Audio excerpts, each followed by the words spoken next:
All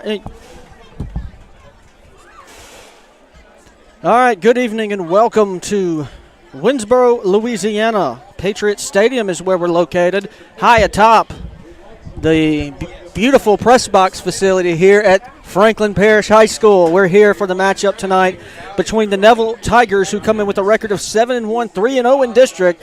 So they take on the Franklin Parish Patriots, who come in with a record of 6-2 and 1-1 in district. But right now, we're going to swing it over to Stewart and Coach Tannehill for this week's edition of Tiger Talk as they preview this matchup between the Franklin Parish Patriots and the Neville Tigers. Enjoy.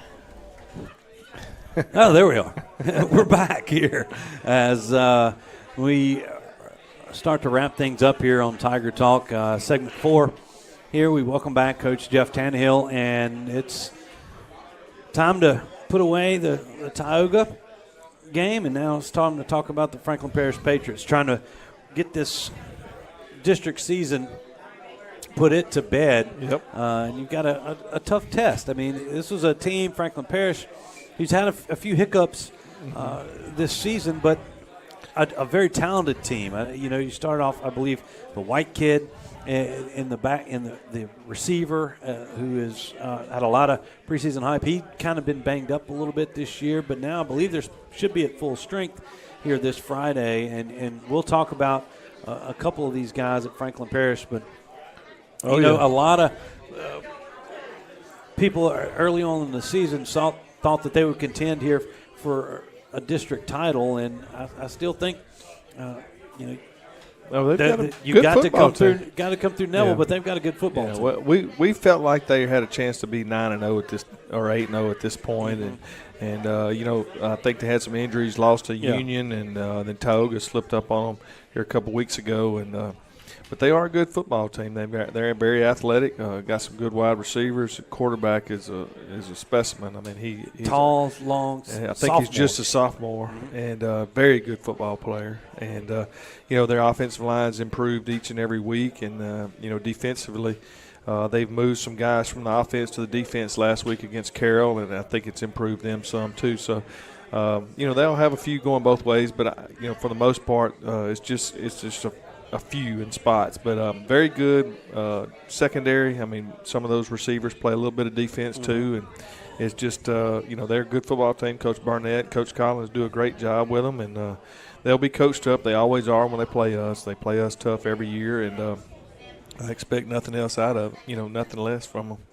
But I will say this: Javion White is a football player. Yes, he is. It's number one, like that kid from like Tioga. Corey Norris, So he's a good football player.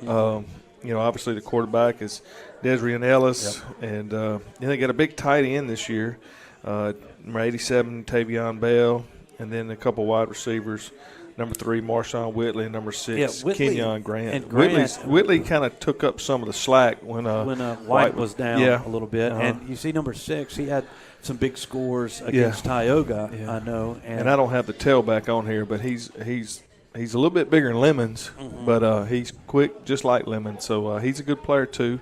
And the O-linemen, they get in the way enough to give them a little crease. And, then they're out the gate just like they did against Tioga last week. They scored, 2 long runs on those guys and, played really well against Tioga. But defensively, the weird thing is they took some O-linemen, I believe, put them on defense, made some ends out of them, and they're still using some of the other guys. But, they took some offensive guys and put them on the defensive side of the ball, and I believe that helped them a little bit, especially up front. And, number 7, linebacker safety. Number 8, Johnny Goods is a corner. He's a really good player. He's probably their best corner. And 42 is a defensive end, Chad Jones, and number 2 is Carl Williams. He's a linebacker safety kid too that can run and tackle in open space. And so defensively, Coach Collins does a great job. Their coach is Mike Collins too. Yeah, that's right. And but he's always been a great defensive coach, and he always has them well prepared, and they'll be ready to go, especially playing at their place. Grass field at Franklin Parish, one of the last remaining grass in this fields area. In this area. Yeah, it's crazy to think about that in just this last 10 years. How many grass fields have gone. But they do have a new track and a new track facility there and all that kind of stuff. And so it's really they really I take Coach pride Burnett, in that program they have. over there. Coach Burnett coming in there kind of keeping what has been started prior to his getting there. And they're definitely trying to keep that they got a nice little field house, and I think they do. A team that will be for a Division II playoff wise or something like that. They can make a good run with that. They've definitely always had some great athletes, some good men getting in the trenches. And I really think maybe the classification maybe is going to help them. More than a lot of schools. It does. It really does. They'll be in Division II, 4A, and it will definitely help them. Last year they had a really good team last year too. I felt like they had a chance to go deep in the playoffs. They ran into a rain game. I believe it was against rain in the rain at Franklin Parish. They hosted a home game, first time in a long time, and got in a just torrential downpour and got beat right at the end of the ball game. Maybe gone into overtime, but I felt like if they had got through that game with a win, they could have won a couple more ball games for sure in the playoffs. So, Coach Burnett's doing a great job, and they're gonna get better and better under his tutelage. They definitely will. Franklin Parish, if you hadn't been there, you should. You go out there and travel down to Winnsboro this Friday night as they'll kick off at 7 o'clock. We will have it on the Neville Tiger Network. You can listen to it on Sunny 98.3. But as always, you come out and support these players, these young men and women that make up the support staff and everything else. And I think you can get your tickets. Miss Joy has some. Did they send any, or is it all at the gate? I think we're going to get them all at the gate, but we'll let them know in the pep rally tomorrow if they want to get them early. There's no school Friday, so pep rally is tomorrow. Pep rally is tomorrow. Thursday. That's right. And, we'll definitely have big time tomorrow morning in the pep assembly, and cheerleaders and dance line to get us going and carried it on through Friday. So talk about that. It's kind of weird to have the ACT this week going on at Neville. They were out of school. Half the kids are freshmen and sophomores are out of school today. And then tomorrow, or not tomorrow, but Friday, out of school as well. Talk about that Friday schedule for you. Well, Friday will be a long day for all the coaches, and but we'll bring the kids in at about 2 o'clock, and we'll eat our pregame meal, get on that bus about 4:30 and head to Franklin Parish. We'll have all the meetings while we're there between 3:30 and 4:30, and then we'll get on the bus and head to Franklin Parish and get there, 5:15 or so, let them walk on the grass a little bit and get settled in their the track building over there and finish getting dressed there, and then we'll go out for pregame about 6 o'clock. But as far as the coaches go, we'll be there earlier than that, and it won't be a day off for us by any means, but the kids will just we have to count on the kids to get up earlier than usual and laying in the bed till Saturday at noon. They'll have to get up on their own, so and kind of get moving, be disciplined, and then we'll bring them in and work them out a little bit around 2 o'clock just to get their blood pumping and get their central nervous system going, and then we'll get ready for the ball game with a pregame meal. So, It's a weird schedule with not being in school, but we've done it before. We had fall break against Grant, so it'll kind of be the same thing like that. And the thing is, tomorrow is today was ACT, tomorrow's pep rally, so we'll be on alternate schedules. And half the kids had to come in. We brought them in early at 1 today because the ACT was about over about noon. So had a good practice today, and then we'll have a walkthrough tomorrow after school and get ready. Friday, what's going on at school Friday? Friday's teacher in service. Teacher in service. Okay, I was teacher in service. I didn't know if somebody had to send some kids back to take another test or anything like that. Well, no, when I said coaches have a long day, the teachers have to be there in the morning and do our in-service, whatever we have. It'll be something, educational wise for teachers. And, we'll be done probably 10:30, 11 o'clock, and then we'll get ready to play some football. Play a little football. All right. Well, before the week 10 bye. Yeah, next week is next week, and we will have a bye. We'll have a Tiger Talk next week. We'll have our pre-playoff.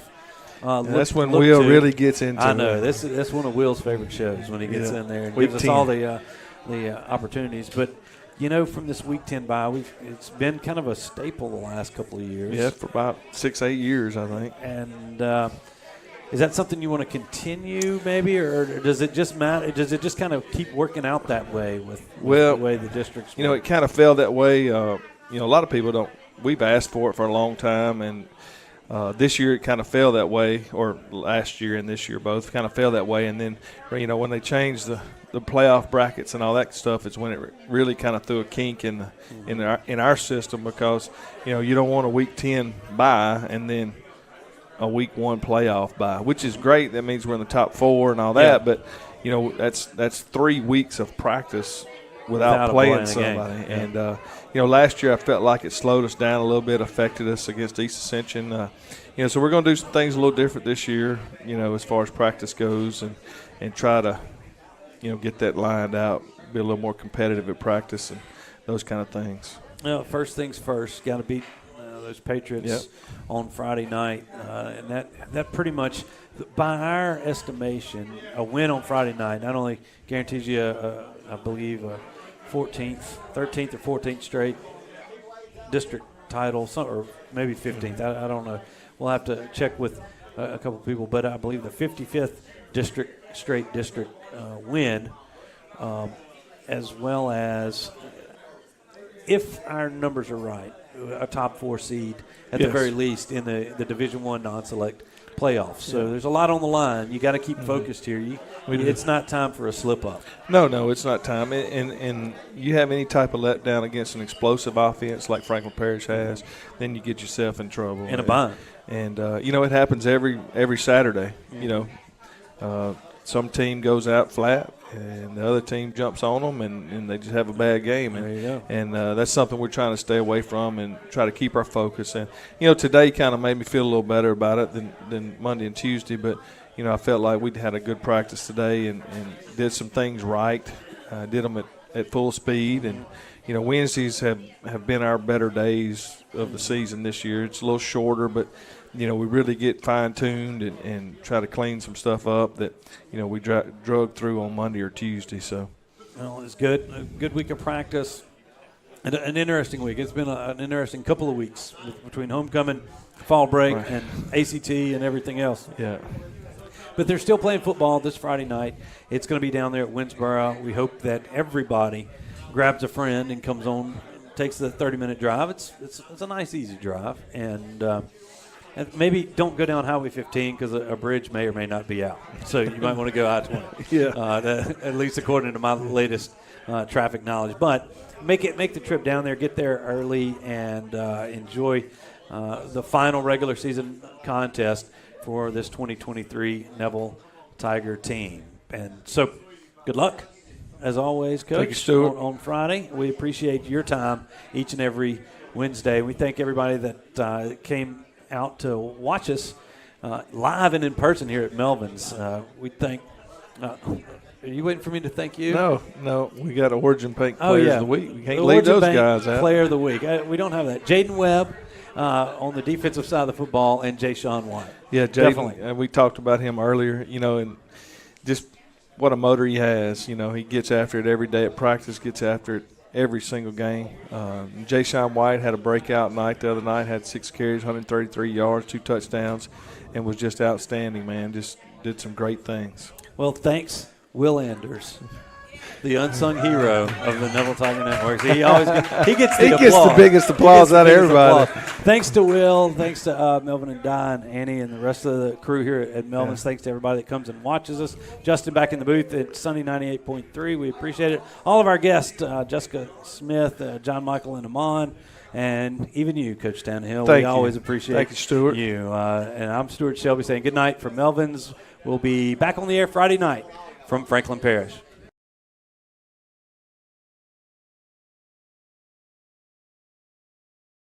All right, welcome back here to the Family Solutions broadcast booth high atop Franklin Parish High School's visitors side. We're going to take a quick 1 minute break. When we come back, we're going to go over Robert's keys to the game and much, much more here in this Tiger Tailgate Show with Will Anders. We'll be right back. Strong teams accomplish great things by working together. The Neville Tigers and Origin Bank know all about the value of teamwork and the positive impact it has within a community. These strong teams have joined forces to support the Salvation Army of Monroe, offering a helping hand to an outstanding organization that serves people in need throughout Northeast Louisiana. Origin Bank and Neville High School have strengthened our community for generations and are proud to continue to enrich the lives of others. Origin Bank, member FDIC. If you've been injured in an accident, you could be compensated in several different areas. You may have personal physical injuries. You may have financial injuries. You may have lost wages. These are all things that we can put our experience to work for to help you here at Parker Alexander. Whether you're dining in or grabbing to go, at Nukes, we love to share great food, to delight with new flavors, to celebrate every bite. Join us at Nukes Eatery. All right, welcome back here to the Family Solutions broadcast booth. As you can see in the top right-hand screen in your the corner, as the Tiger cheerleaders are coming out to the field. And I'm going to throw it here to Robert Lane. Robert, big matchup tonight. Win this, you win 55 straight district games. Here's Bruce Bochy. 55 straight district contest games here for the Tigers, I would start by asking Robert his keys to the game. Yeah. He's running a lot of stuff over there. Will is doing a lot of things and trying to watch the starting lineups for the Rangers game, which has not started yet. So let's pay attention to the Tiger Tailgate Which, by show the way, I want to say something. You counted them out last week.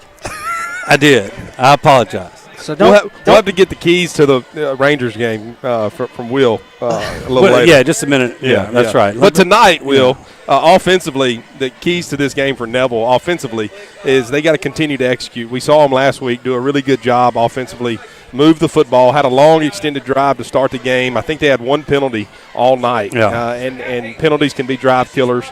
So as we head into the playoffs, that's what we want to see. So continue to execute and wear down this Franklin Parish defense with our running game. We've seen them get better and better each week in the running game. We've seen a lot of different backs run the football. So it'd be good tonight to see that continue. And then defensively, we've got to pressure this quarterback. He's a sophomore, number 4.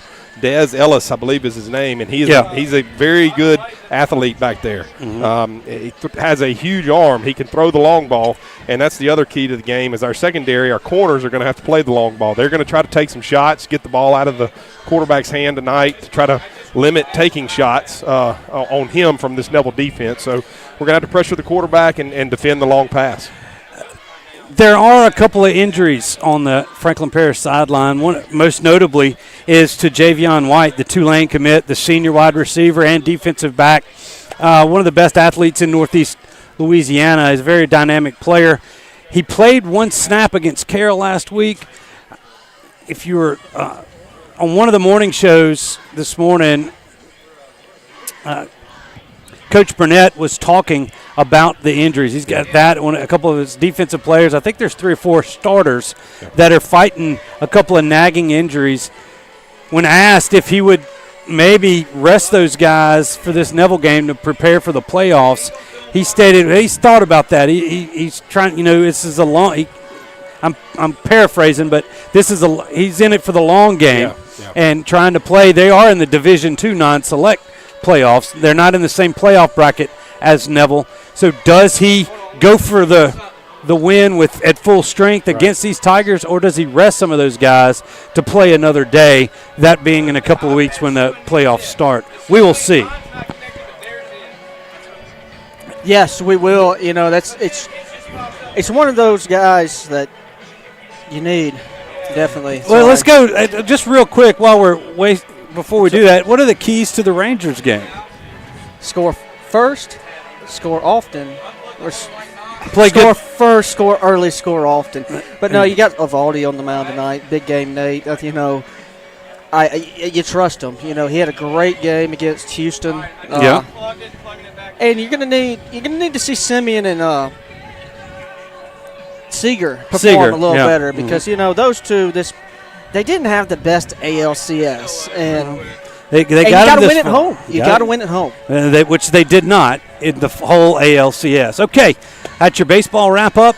We are about 10 minutes from kickoff here at Franklin Parish. I don't know if they named the stadium after Booger McFarland, but you come in on Booger McFarland Way, probably the most famous alumnus of Franklin Parish football, that being Anthony Booger McFarland. The only thing I could find was Patriots Stadium. I think it is Patriot Field. Yeah. But it's nice. They moved. They've got a new press box across the way. Yep. We're in the old press box that they moved across the field, that obviously being after the incident last year. But I've been in this press box before. The last time I stood atop this jewel was a few years ago, and luckily I had a couple of tarps that I was taking to the camp in my truck because a clipper came flying through here. It was raining sideways. Dropped. The temperature went from 60 to 28. With a 30-mile-an-hour north wind, and it was a long night up from the radio perch. But now we're back kind of like to our roots. Well, we're on top of the press box. It's way better than what we were last time we were here too. We're in the back of the truck. We're in the back of my truck on the last time. That's right. That was in 2020. No, but the field looks great. It's senior night here at Franklin Parish. The Franklin Parish Patriots have emerged from their nice field house. Yeah.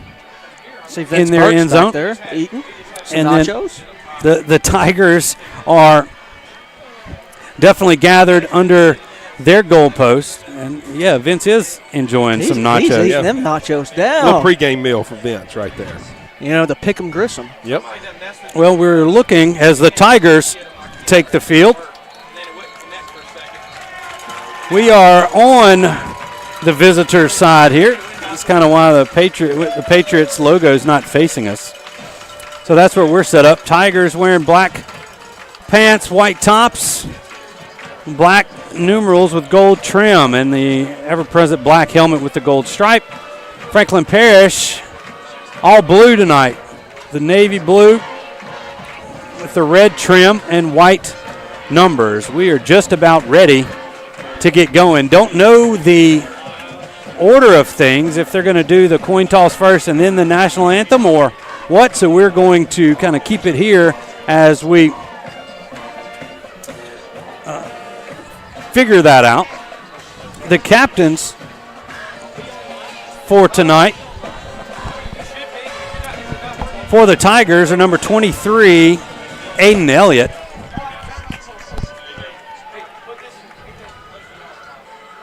Wasn't it Aiden Elliott? Yeah, I think it was Aiden Elliott and Gordon McLemore are your two captains. Yeah, Jordan McLemore. That's right. Coach Tannehill's down there telling them what he wants to do if they win the toss.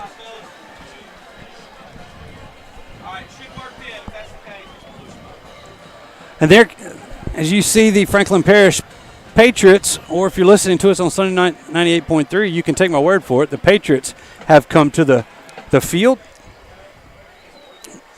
We await their captains. Yeah, and I see Javion White, number 1. He's in street clothes over there, so we're not going to see him here this evening. Stuart, I believe I counted 11 seniors on this roster for Franklin Parish. It is senior night tonight, and their two best players are sophomores. All right, now we're going to go to the national anthem, so we're going to take a break here. We'll be back in 2 minutes with the coin toss and the kickoff, so stick with us here on the network in Sunday 98.3. I'm Dr. Scott Shelby with Family Solutions. When you hear the words Family Solutions, you may not know that we're a comprehensive, strength-based counseling and psychiatric clinic. Family Solutions provides psychiatric care, individual and couples therapy, child and adolescent counseling, psychological testing, medication management. We also provide occupational therapy, physical therapy, speech therapy, and ABA therapy in one convenient location. For more information on how we can help your family today, visit FamilySolutionsCounseling.org.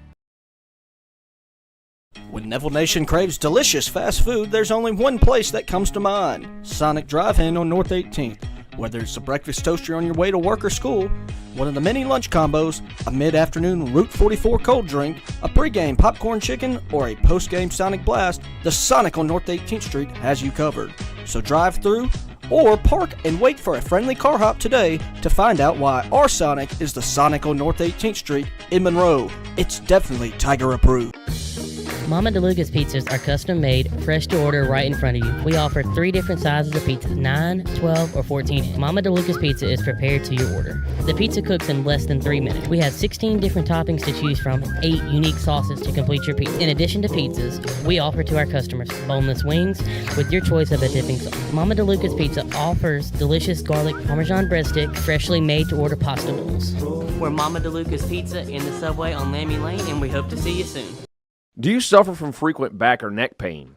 Were you in an accident and can't get rid of those constant aches? Maybe you're someone who deals with chronic migraines and tension headaches. It might be time to see how Martinez Chiropractic can help you. The goal of Martinez Chiropractic is to reduce or eliminate pain in just a few sessions using the latest in chiropractic technology. Don't suffer in pain another day. Call Martinez Chiropractic today at 318-654-4310 or see him in person, 1828 Tower Drive in Monroe. Welcome back, everybody, into the Family Solutions broadcast booth. Just had a great rendition of the national anthem here at Franklin Parish as we get a good look at the captains from Neville. We're going to pause just a second for a prayer.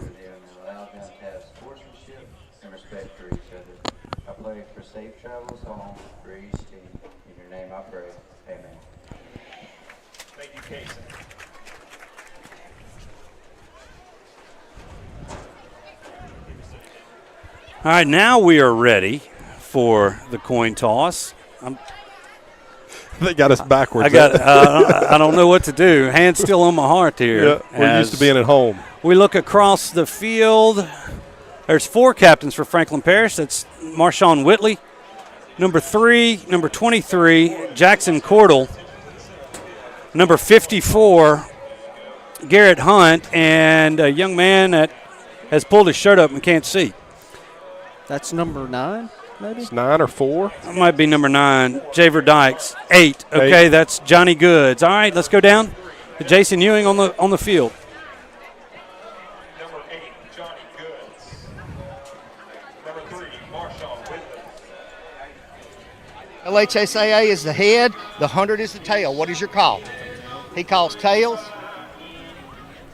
It is tails. Y'all want to defer. Okay. White won the toss.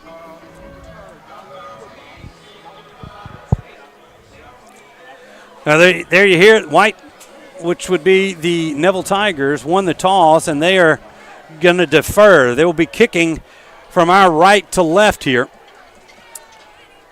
Winnsboro, Franklin Parish will receive. They shake hands in the middle of the field. And now it's time to play a little football. Robert, this was early on in the season. Franklin Parish came out hot, and a lot of people had penciled this in as the finale for the Tigers, that this might decide the district championship. Franklin Parish does have 1 loss in district, 2 losses overall, and 1 loss came to Tioga a couple of weeks ago in a close matchup at Tioga. The Tigers, like Will mentioned earlier in the pregame show, are looking to win their 55th district ball game. And that means that's about 14 or 15 consecutive district championships. Yeah, they have some good players. They just hadn't quite figured out the execution part on both sides of the ball. They lost a close game to Tioga. Yeah, and they lost to a very good Union football team. Exactly. So, you look at like number 7 right here in front of us. I've watched him. He plays defensive end. Yeah, Chris Addison, a sophomore. And he plays a little inside receiver, kind of a. All right, we're about ready to go here at Patriot Field. Our first quarter is brought to you by our good friends, the Falks at Sleepy Hollow Furniture. Not just the first quarter, the whole first half. They're on the corner of 9th and Louisville in Monroe. First half sponsor, Sleepy Hollow Furniture. Jake Deal set to kick it off had a successful onside kick last week, a very good one. Tigers lined up in a bunch formation towards the near sideline, and Deal's going to kick this one deep. He angles it back towards 3. That's Marshawn Whitley, takes it at the 6. And he is going to be down at the 22, 23 yard, call it the 22-yard line. And Franklin Parish will take over from there. Yeah, good stop there by the kickoff coverage team. We had a little slip up last week. Yeah. Had one run back on us. Ja'Cory Norris. Yeah, and he's a good player. He's a good player. Yeah. So we got a little background music. We got the band right here right up to to our us. left. Yeah. Wasn't expecting that. But anyway, as we see the Tigers take the field on defense, want to see what we saw last week. They manhandled Tioga's front and stopped the running game, and this may be a little different. You've got people in the shotgun and 4 wide right here. All right, Ellis from the shotgun, looking to throw. He's got, that's Kenyon Grant. Just a little inside route. He's not going to gain a yard. It's no gain on the play. It was covered very well by the Tiger defensive backs. Yeah, they're just trying to throw the screen there, get the ball out of the quarterback's hand, and I didn't catch who made the tackle. I think it was either a defensive lineman or a linebacker. Did a really good job of fighting off the block and getting out there and making the tackle as soon as he caught the ball, basically at the line of scrimmage. May have been just a short gain there as Franklin Parish looks to the sideline to try to get their play called. It was Breland Robinson. That was Breland. Okay. Linebacker. Yeah. Thanks, Jason. Marion State Bank. Franklin Parish tried, and Neville was able to stop him, and Franklin Parish is set to punt here. The Neville defender is on the 45-yard line, set to receive this punt. I believe that's Jakeem Wrightsville, isn't it? Yeah, Jakeem's back there. I think he just had a little bump up at the end. And now the snap gets over the punter's head, and he's gonna down it on the 1. Wow. The snap was high. Jackson Cordell couldn't come up with it, and it was close to being a safety. Yeah. But good thing it wasn't. We get it on the 1 yard line. We get it on the 1 yard line, and you see that there on the Parker Alexander replay. Yeah, and that's unfortunate for Franklin Parish. You'd like to be able to get that snap back there. It was just a hair high, and anyway, Neville's going to take over on the 1 yard line.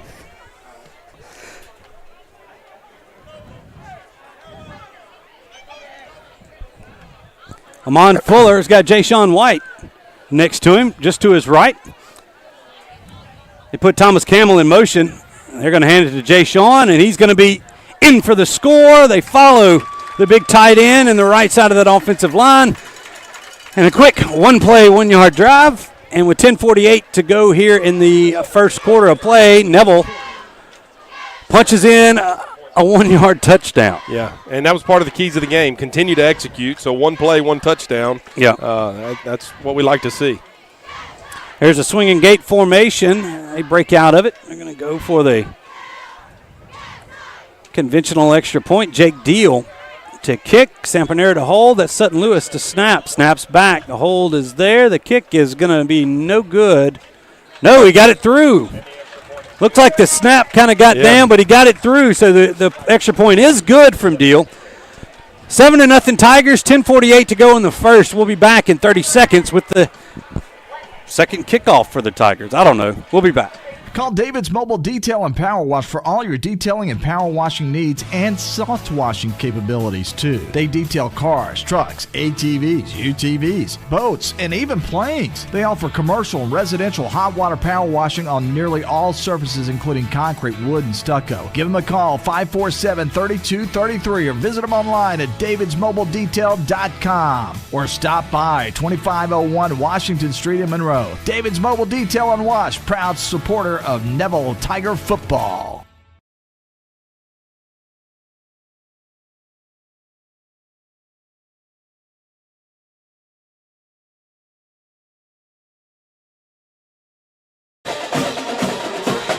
As we return to the Family Solutions broadcast booth, 7-0 Tigers. They were the beneficiary of a fumbled snap on a punt. Jake Deal boots it down. Once again, that's going to be Whitley. He gets this one from about the 12, and he's going to be ridden down at the 26-yard line. So a nice little return from Marshawn Whitley. Whitley is another good receiver here for Franklin Parish. We've called his name a few times in the past. And if you're just joining us here on Sunday 98.3 or on the Neville Tiger Network, we kicked off, that being the Neville Tigers kicked off to Franklin Parish. They go 3 and out, didn't gain a yard. It snapped the punt over the punter's head. He covers it on the 1. Jay-Sean White takes it in from the 1. Tigers have run one offensive play, and it's 7-0. Here's Ellis. He's going to hand the football off here. That's number 6 on the carry, and a nice gain for Kenyon Grant. He's out to around about the 34-yard line. Let's call it a gain of 8 on the play. Going to be 2nd down and 2. Running back 2nd and 2. He just kind of popped it outside there and was able to get a good run there on 1st down.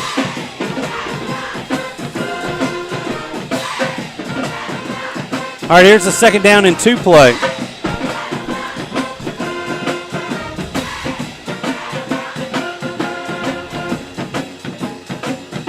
Ellis, once again, turns and hands it to Grant. And this time he's going to lose a yard.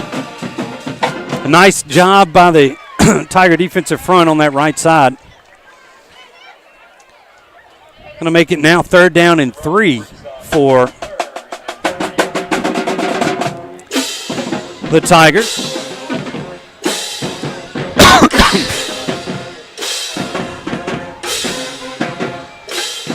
Single back to the right-hand side of the quarterback, Ellis. 2 receivers to the near side. He's going to go with the play action. He misses DeChauncey White on the quick slant, and that's going to make it 4th down and 3, and the Tigers are switching out bodies, and now Franklin Parish is going to as well. Punt it. And they just went RPO right there, run-pass option, and he had what he wanted. The quarterback had what he wanted. It was a one-on-one route, and just missed him there, and Neville did a good job now of creating another 4th down and another punt. We'll see what they can get to snap here on this try. Here's Cordell back to punt. Oh, they fumbled it again, and Cordell goes down.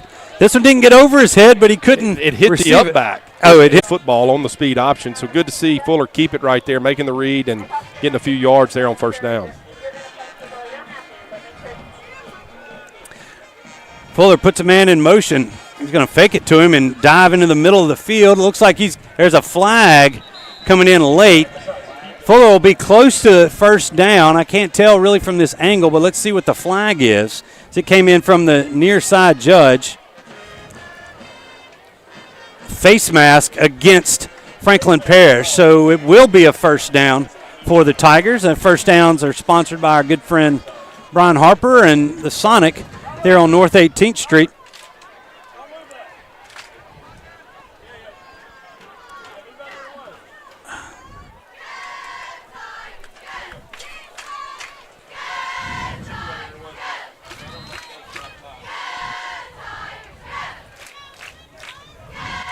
All right, after the penalty, the ball is placed at the 6-yard line. It'll be 1st and goal for the Tigers. Jay-Sean White gets it. He makes a cut to the outside, and he's going to dive into the end zone. 6-yard touchdown for Jay-Sean White, and the Tigers extend their lead to 13-0. Yeah, really good run there by Jay-Sean. Just kind of picked his way through the Franklin Parish defense and made a cut, and like you said, dove across the end zone there to put another 6 points on the board for this Tiger offense, making it 13-0 here with 8:14 left to go in the first quarter. So we kick this extra point. We do see with the off week down in Baton Rouge, Will Campbell and Lance Hurd made the trip up here, as this is snapped to Will Campbell's brother Thomas on the 2-point conversion right there, and it's no good. So Franklin Parish denies the Tigers 2 points. It's going to remain 13-0 with 8:14 to go here in the first. We'll be back in 30 seconds. Sleepy Hollow Furniture and the Falk family proudly support our Neville Tigers. Just like the wide variety of athletics and academics, and just in time for your favorite season, quality, in-stock patio furniture ready for the big game. Come shop your Neville Tiger family at Sleepy Hollow Furniture.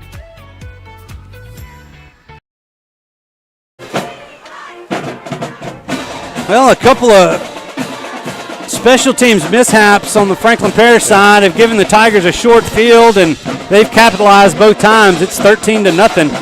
Neville, 8:14 to go here in the first quarter. Franklin Parish and their two offensive possessions have a net gain of about 7 yards, I believe. And if you account the fumbled punts, it's negative yardage. Here's Deal. This is going to be 6. Kenyon Grant taking it around the 8-yard line, and he is brought down inside the 20 at the 18-yard line. A couple of Tigers, I think that was 91, Malik Grayson.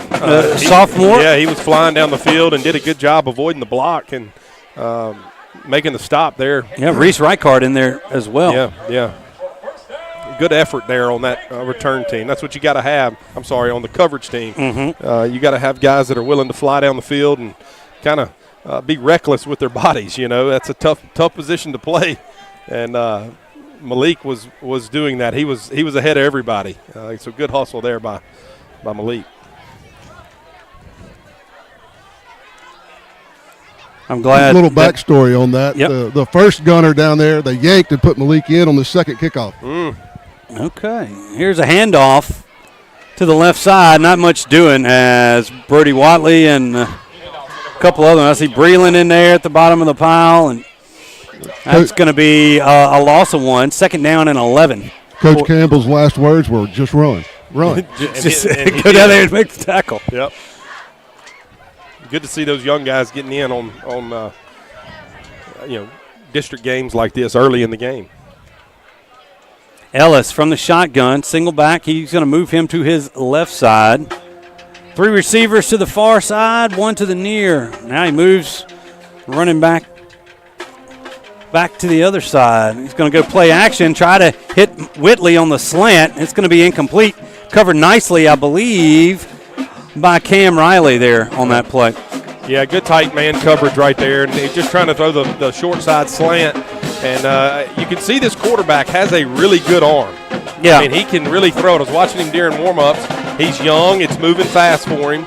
But it wasn't a terrible throw right here. You can see just kind of got to come up with a catch. Yeah, Riley did a good job of swiping the ball out. Yep, tight coverage, so good job by the Neville defender there. All right, third down now, 3rd and 11, 7:23 to go here in the first quarter. Tigers showing blitz, and here they come. Ellis gets it out, and then Sutton Lewis is going to get flagged for pass interference because he shoved the receiver way early. Yeah, you got to be smart right there. See the ball and know where it is. The ball's going to be over his head, you know, and the defenders, you can see, you got to play the ball first, and it's actually on the replay, it's over his head. It looked like it was a little early. Going both ways. It was a little early, not as early as I thought it was initially. But either way, that's going to give Franklin Parish their first down of the night. Ball's placed now at the 32-yard line of Franklin Parish. And Ellis was just getting rid of that ball. He had 4 Tigers in his face. He's going to turn on play action. He had a nice play right there from Dakota Newton. He was looking for Whitley, and Dakota made a nice break on the ball and broke it up. And look, that was a great throw. It hit him right in the hands. Our defender knocked the ball out of his hands, as you see on the replay right here. Really good job. If he catches that, he's got one defender. He misses, he may take it to the house. Yeah. Good job there by the from behind. Nice job by Vincent Butcher chasing down Ellis. Ellis was able to gain about 8 yards on the carry right there, but it's still going to remain 4th down and 6, and that's going to bring the punt team out again for the Patriots. They've punted it twice, or tried to twice, haven't successfully executed one. That was really close to a horse collar, too. Yeah, we kind of got lucky there. Yeah. It looks like he went wide of the collar. Yeah. He had the back of the jersey. There you go. And it's not really doesn't have to be inside the collar. It's the type of tackle, but you're right. Tigers dodged a bullet on that one. All right, here's the snap to Cordell. He gets it away. They're going to flat 15 yards on that one. It crosses into the Neville side of the field at the Neville 49 is where they place this one. And with 6:22 to go,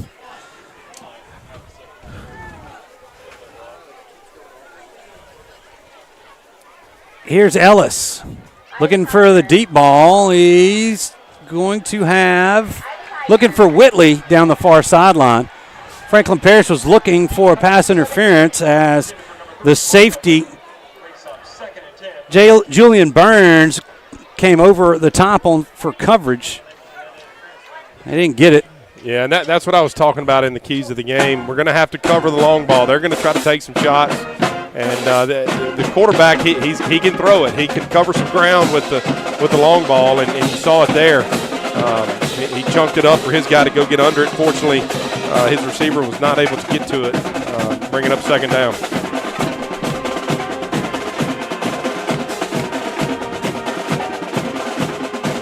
There's a handoff up the middle. You're going to get maybe a half a yard. Yeah, we'll call it one. Yeah, second down and 9 now. Tiger defensive line did a good job there again, stopping this run game. They've done that the last 3 drives. Franklin Parish basically has had one good run that they popped outside, and that's been about it offensively. We extended this drive with a punt block. And we tried to block, and we roughed the kicker. So 3rd and 9 now for Franklin Parish. Ellis looking to pass. There comes the blitz, and Julian Burns has got him. Safety blitz, and Juju, once he gets his sights set on you, not too many people get away from him. As that's a big loss on the play, back to the Franklin Parish 43-yard line, so a loss of 9. That's going to be 4th down and 17. Yeah, and you don't want to be 3rd and long with Coach Collins calling the defense. No. Right there, he brought the pressure and brought the safety, and Franklin Parish didn't have an answer for it. And we got the big sack there, and going to create another punt for this Franklin Parish offense.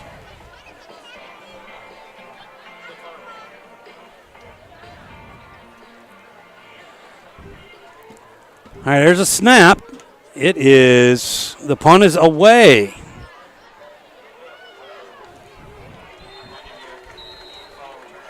The returner is Jakeem Reitzel, who bounced right in front of him. He came up and saved the Tigers a couple of yards, dove into that return coverage for Franklin Parish, and was able to get a couple yards on the return out to the 26-yard line.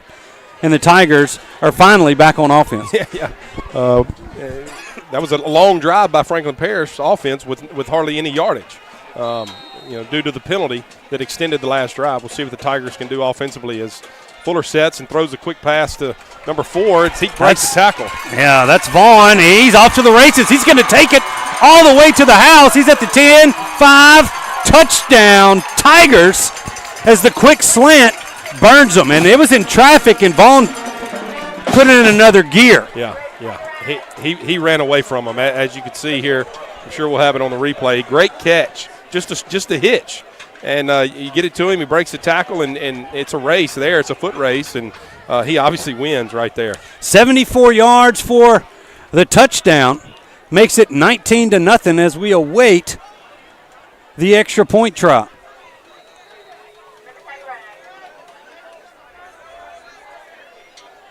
They're going to break out of the swinging gate.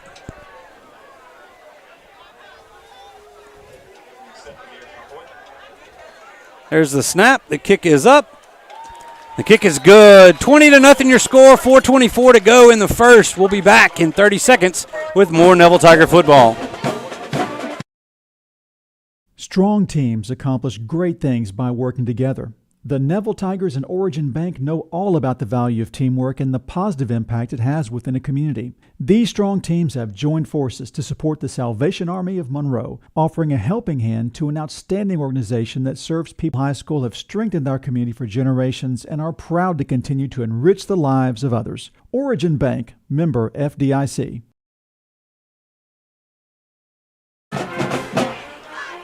Tigers hadn't ran many plays, Robert. No. They got 20 points on the board. 2 one-play drives and 1 3-play drive. Yep. And it's 20-0. Yeah, it's always nice when the quarterback can throw a hitch to the receiver and he can take it 74 yards. Yeah. That makes for a nice night as a quarterback. And like you said, we talked about it pregame, continue to execute on offense, and that's what we've done so far tonight.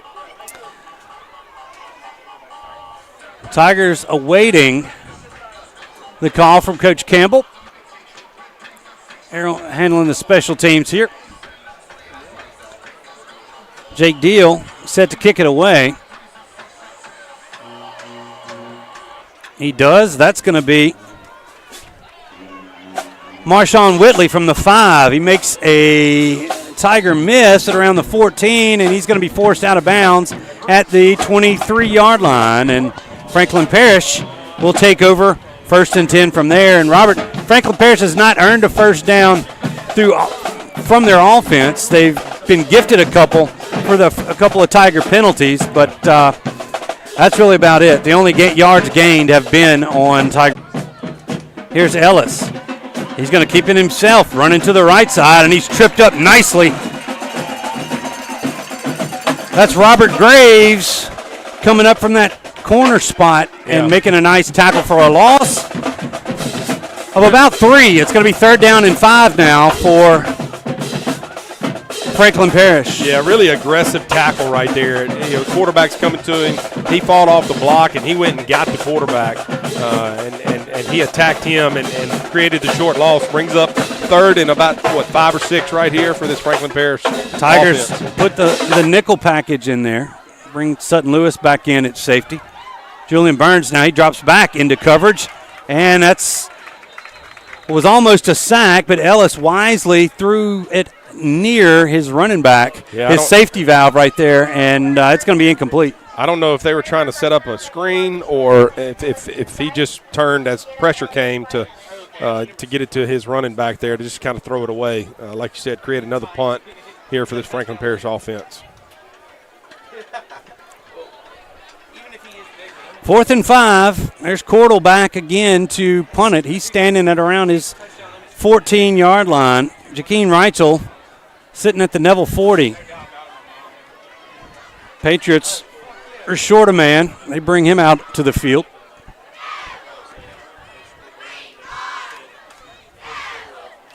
Snap again is high. It's over the head of Cordell. He's going to try to run this one. This might be a mistake, and it is, as he is muscled down at around the Franklin Parish 6. And, I mean, it's just been a comedy of errors for the Franklin Parish special teams. Yeah, it's unfortunate for this Franklin Parish team. Special teams is really, hurt them tonight. If they're able to just get the punts off, you create longer fields for Neville to have to try to score. This will be the 3rd short field for the Tigers. Yeah, they've got it on the 1. Yeah. They've got it on the 22, and now they've got it on the 6, maybe the 7-yard line is where they're going to spot it. 1st and goal now from the 7. Now Sampanero in at quarterback. Jakeem Reitzel next to him. 2 receivers, 1 to each side for the Tigers. Sampanero looking to throw, and he's got Brody Wiley. He high points the football, and he makes the catch, and it's Hanlon. Why? 4 games. Why? Bradley Hanlon.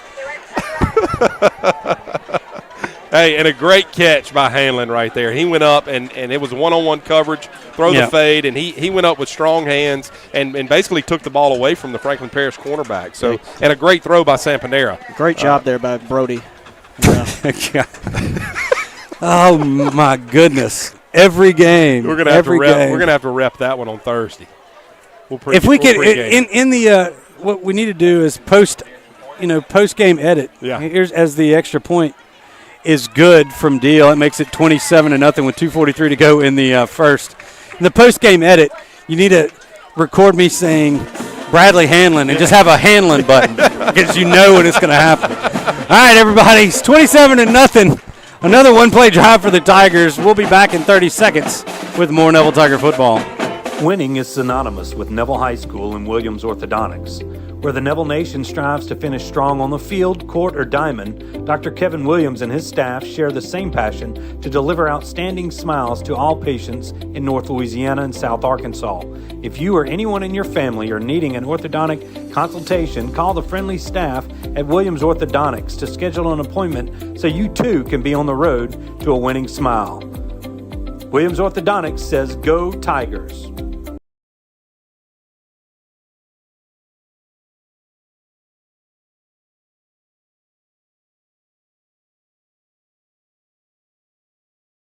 It's 27-0 here at Patriot Field. I had us muted the whole time, too.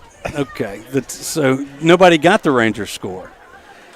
We're back in the Family Solutions broadcast booth. We're still in the first quarter, folks. It's 27-0. With 2:43 to go.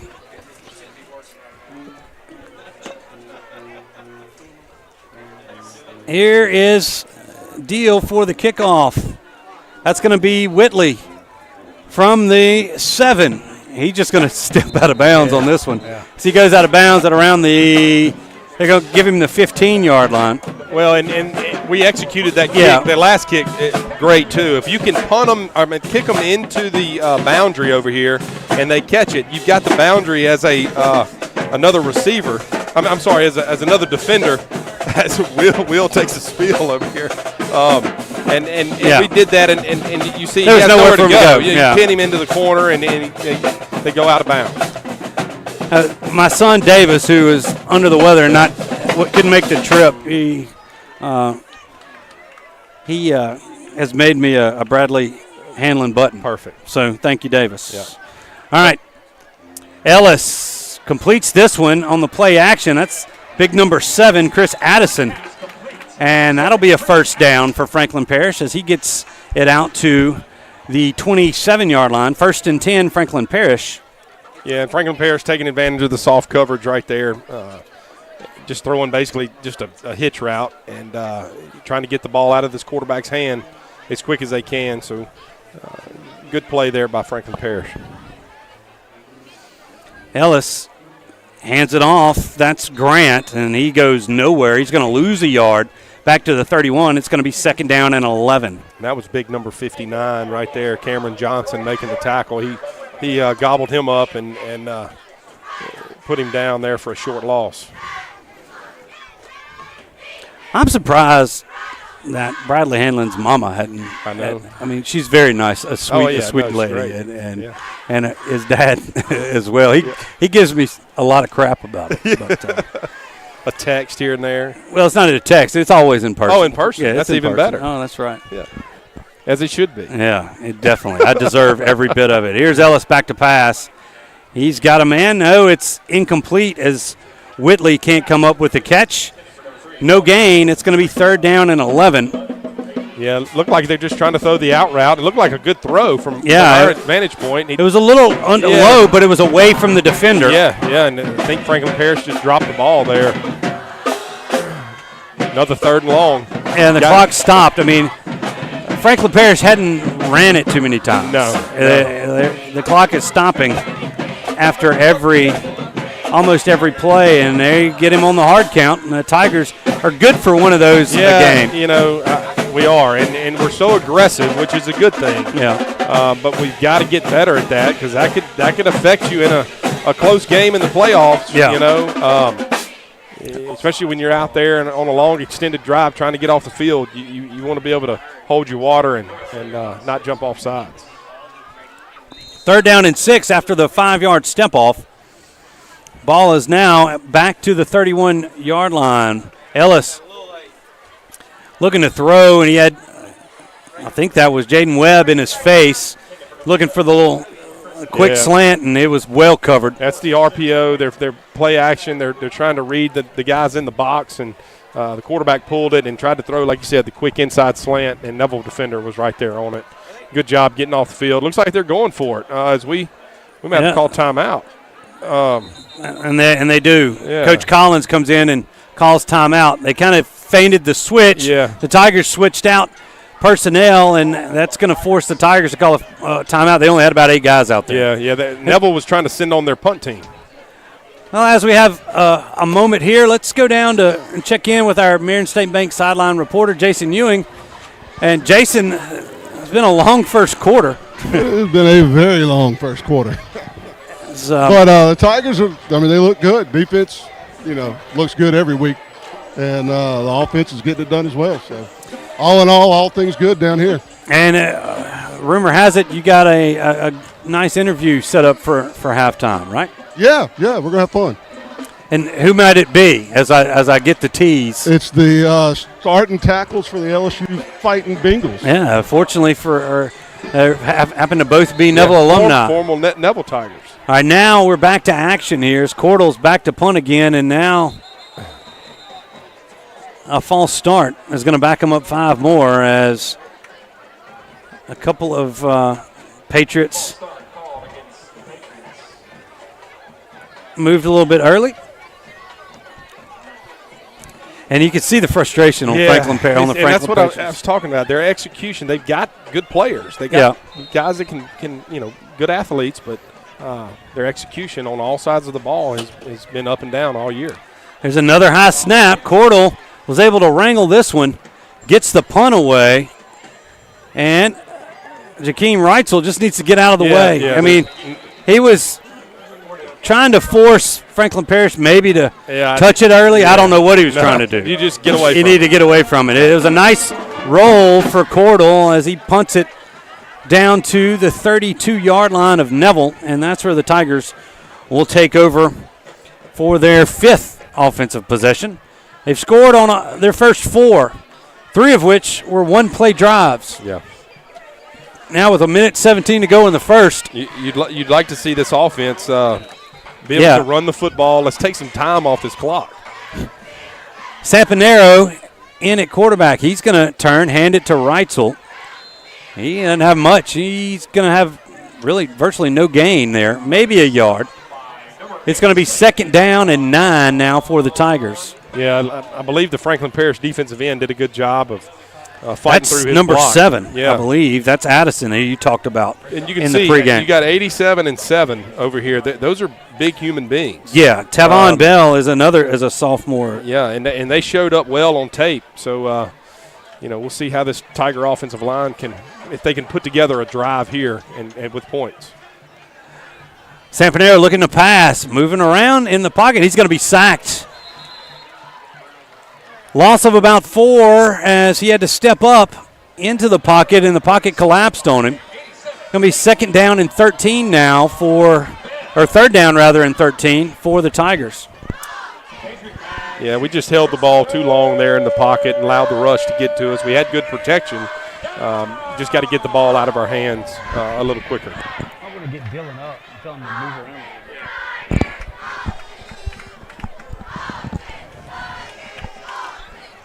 There's going to be a hard count. It's going to get the Patriots to bite. That's going to be a 5-yard step off in favor of the Tigers, making a 3rd down and 13, a 3rd down and 8. So a little bit better chance here for Neville. And that's going to be the end of the first quarter. So we played 1 quarter. It's Neville 27, Franklin Parish nothing. We'll be back in 1 minute right here on the Neville Tiger Network and Sunny 98.3. It's tough being the king of the jungle. You need the best fitness gear to stay on top of your game week in and week out. That's why Shasta only knows one place to shop: Fleet Feet on Forsyth and Monroe. Shasta knows that the staff at Fleet Feet can outfit you from head to toe in the latest and greatest brands. Shoes by Hoka, On Cloud, New Balance, Brooks and more. Socks by Belega and Features. Apparel from Lululemon, Fiore, Brooks, and Chicken Legs will keep you feeling great while you're staying in shape. So, be like Shasta, stay fit, look cool, and shop local. Stop by Fleet Feet today. In today's real estate market, you need an experienced team to navigate your buying and selling decisions. I'm Misty Hodge with Keller Williams Realty. Let my group use their combined 45 years. We know purchasing or selling a home can be a stressful experience, but not when you choose the Misty Hodge Group. Whether you're buying, selling, or investing, give us a call. 318-348-5945 or go to mistyhodge.com. That's MISTIHODGE.com. hajj.com. We support this community, and go Tigers. And welcome back here. The start of the second quarter. Neville 27, Franklin Parish nothing. We're in the Family Solutions broadcast booth right smack dab in the middle of the Sleepy Hollow Furniture first half. Sampanero looking to throw. Gets rid of it. It's tipped. He was trying to hit number 81, Javari Lockhart. And pressure was in there. Wait a second. There's a penalty. There's a flag somewhere. Yeah, there's a flag on the sidelines over here. I think it's against Franklin Parish. I don't know what it is. We look for the signal. Saying false start. No flag. They're waving it off. Okay, they wave it off. So no penalty, and the Tigers are going to have to punt the football away for the first time tonight. And they were looking to set up the screen. That's the way it looked like. Your linemen were down. But I think that might have been the intended recipient of the screen didn't get where they needed to be. Yeah. Just not a very good drive right there. Yeah. On everything. So we're set to punt. Jake Deal punts it away, gets a nice spiraling punt. Going to be taken at the 25 by Kenyon Grant, and he broke an initial couple of tackles, but then the pursuit was able to wrap him up after a short return of about 4 yards. Yeah, good effort right there. Broke the tackle, but Neville defenders kept coming, and we were able to kind of gang tackle him there, fortunately. Yeah, Reese Reichart is on every single punt tackle. Yeah. He's 42. Definitely. He is down here and in it. He's earning his money on the Tiger special teams.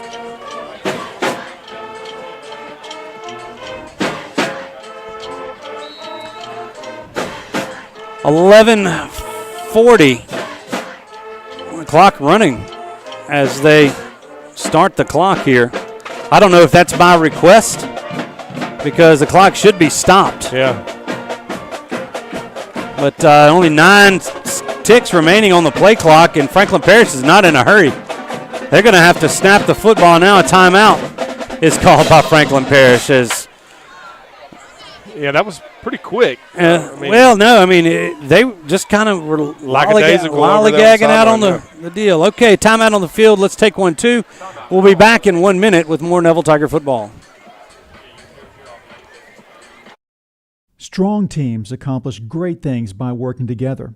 The Neville Tigers and Origin Bank know all about the value of teamwork and the positive impact it has within a community. These strong teams have joined forces to support the Salvation Army of Monroe, offering a helping hand to an outstanding organization that serves people in need throughout Northeast Louisiana. Origin Bank and Neville High School have strengthened our community for generations and are proud to continue to enrich the lives of others. Origin Bank, member FDIC. If you've been injured in an accident, you could be compensated in several different areas. You may have personal physical injuries. You may have financial injuries. You may have lost wages. These are all things that we can put our experience to work for to help you here at Parker Alexander. Whether you're dining in or grabbing to go, at Nukes, we love to share great food. To delight with new flavors, to celebrate every bite. Join us at Nukes Eatery. As we return to the Family Solutions broadcast booth, we did miss a big hit from Tytron Hanley as a running back from Franklin Parish was leveled in the backfield. Loses 3, second down and 13 now for the for the Patriots, excuse me.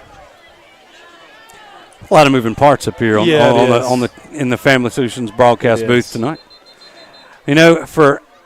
There's a flag on the play, but we got spoiled in that brand new press box. Yeah, and this is our first. Well, I guess we were on the road for Sterlington. Yeah, that's Jamboree, right. And we've been at home 8 straight weeks. 8 straight weeks, and the new press box is awesome.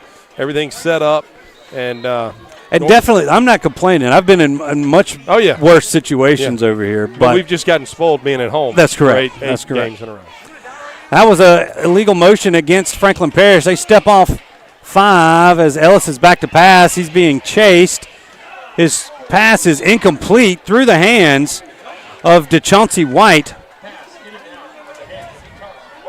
It's going to bring up 3rd down and 18 for the Patriots. Yeah, and it was a good throw. Quarterback got flushed out of the pocket and made a good throw. Just receiver didn't come up with the catch. Franklin Parish, again, it kind of shot themselves in the foot all night, on mainly special teams, but offensively also with some drop balls and just, questionable execution.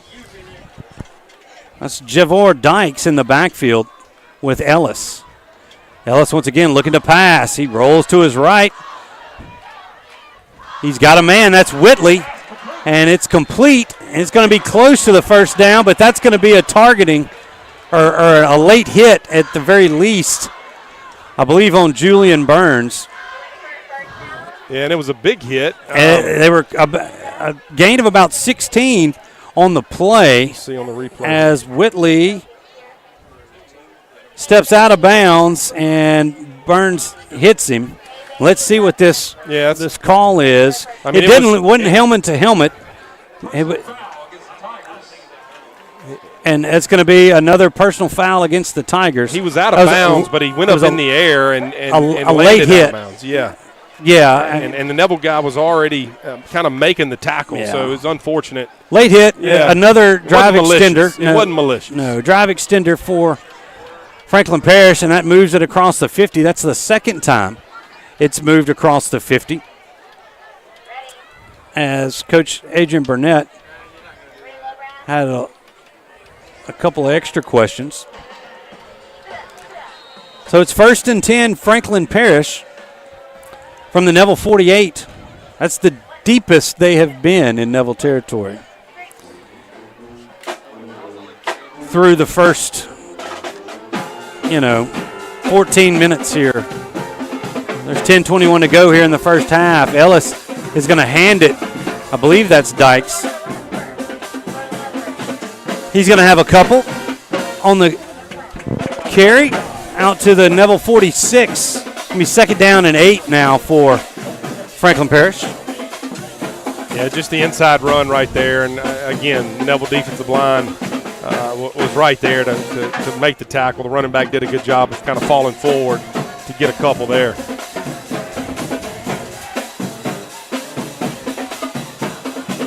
Ellis, play action, going for the deep ball. He's got a man. That's Whitley, and it is caught at the 16-yard line. A beautiful throw there from Ellis. Drops it in the basket, and Whitley with a nice over-the-shoulder catch here.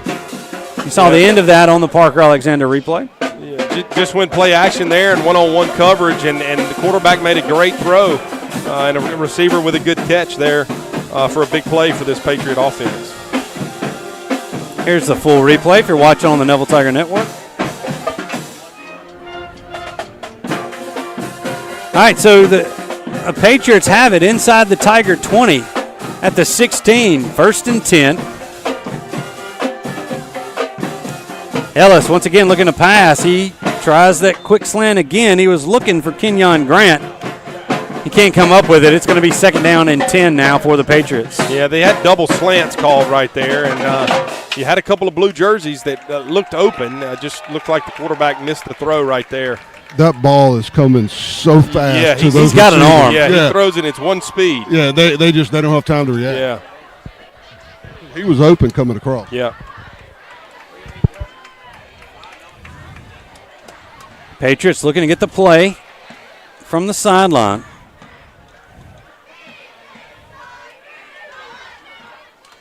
Ellis is going to turn, and nope, he keeps it himself. He's going to fall forward for about a yard out to the 15. It's going to be 3rd down and 9 now for Franklin Parish. Tigers had him in the backfield, and Ellis did a good job of getting loose and getting free and getting just past the line of scrimmage before another Tiger was able to bring him down. Yeah, that was Graves having to make the tackle. Yep.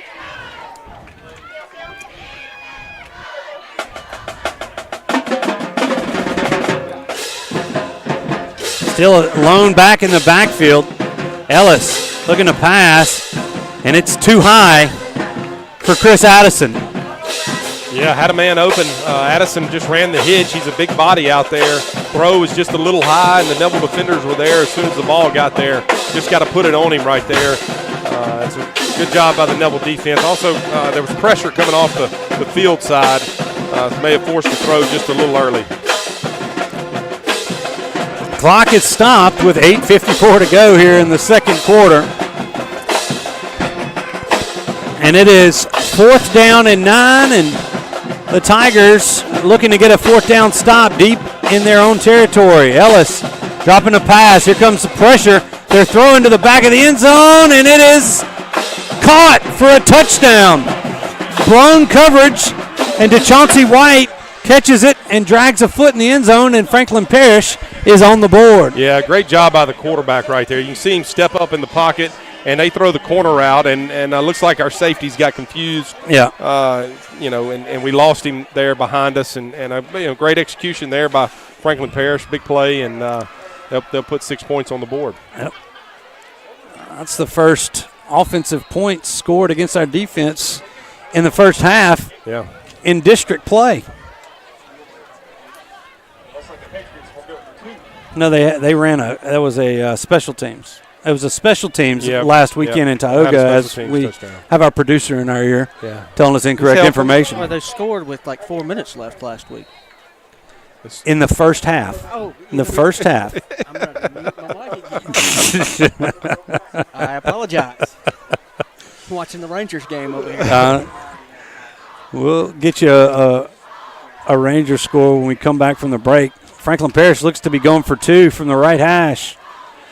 Throwing the fade, and it's going to be incomplete. So the 2-point conversion is no good. It remains 27-6, 8:47 to go here in the first half. We'll be back in 30 seconds with more Neville Tiger football. I'm Dr. Stewart Shelby with Family Solutions. When you hear the words Family Solutions, you may not know that we're a comprehensive, strength-based counseling and psychiatric clinic. Family Solutions provides psychiatric care, individual and couples therapy, child and adolescent counseling, psychological testing, medication management. We also provide occupational therapy, physical therapy, speech therapy, and ABA therapy in one convenient location. For more information on how we can help your family today, visit FamilySolutionsCounseling.org. Oh, my God.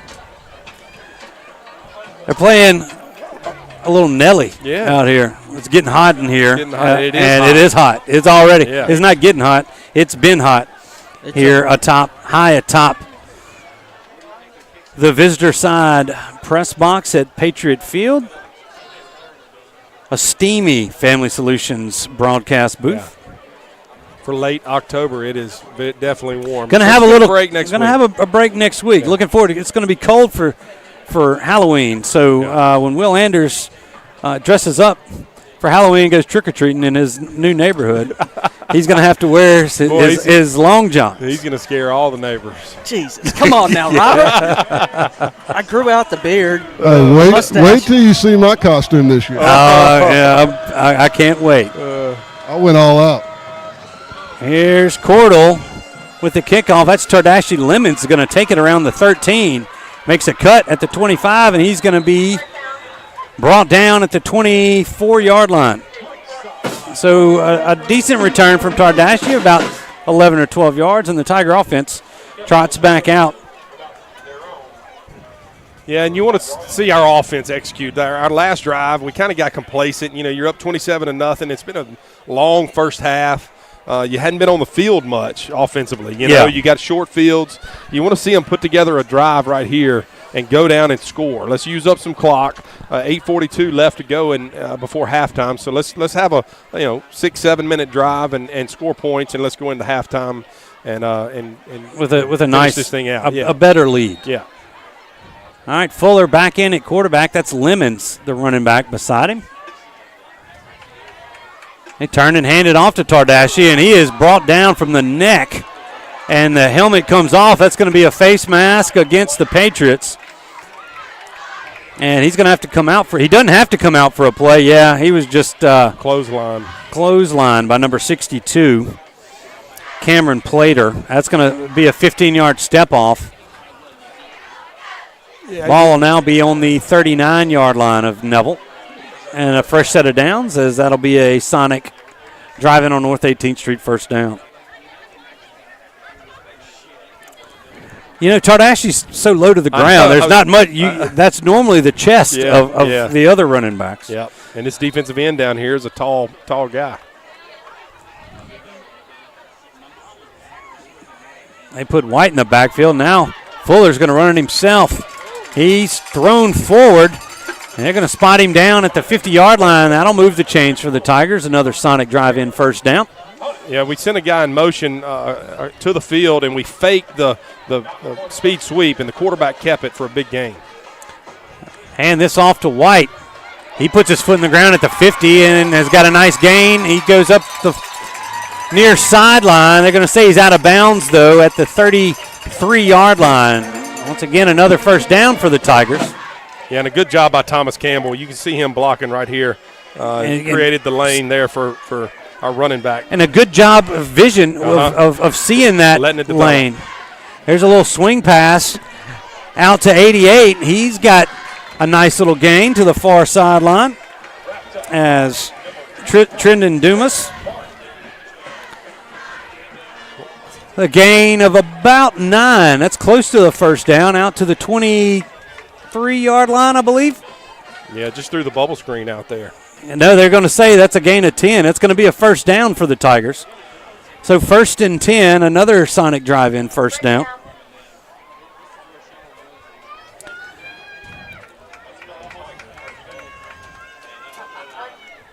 So Dumas with a 10-yard reception. And just an easy pitch and catch. You yeah. know, that's not trying to do too much that's there. Right.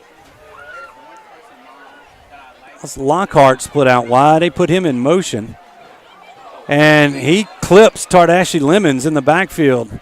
Yeah. And Lockhart made the tackle, and we had it blocked right. We faked it to the guy coming in motion, and we were handing it to Lemons, and he was going to have you can see here on the replay, you had guys out front, and his helmet just hit the shoulder pad of our guy, and it knocked him down. Unfortunate. I don't know if Lockhart was supposed to be coming through or Lemons was supposed to kind of take a counter step. Just the timing didn't work out. Yeah. Either way, it's going to be a loss of a couple. 2nd down and 12 now for Neville. Or 13. I'll give it to you. Vaughn Wetzel here doing our down and distance here tonight. And now we have a timeout called by the Tigers. So a timeout on the field. Let's take one, too. We'll be back in 30 seconds. Neville 27, Franklin Parish 6. Mama DeLuca's pizzas are custom made, fresh to order right in front of you. We offer 3 different sizes of pizzas, 9, 12, or 14. Mama DeLuca's pizza is prepared to your order. The pizza cooks in less than 3 minutes. We have 16 different toppings to choose from, 8 unique sauces to complete your pizza. In addition to pizzas, we offer to our customers boneless wings with your choice of a dipping sauce. Mama DeLuca's Pizza offers delicious garlic Parmesan breadstick, freshly made to order pasta noodles. We're Mama DeLuca's Pizza in the subway on Lammy Lane, and we hope to see you soon.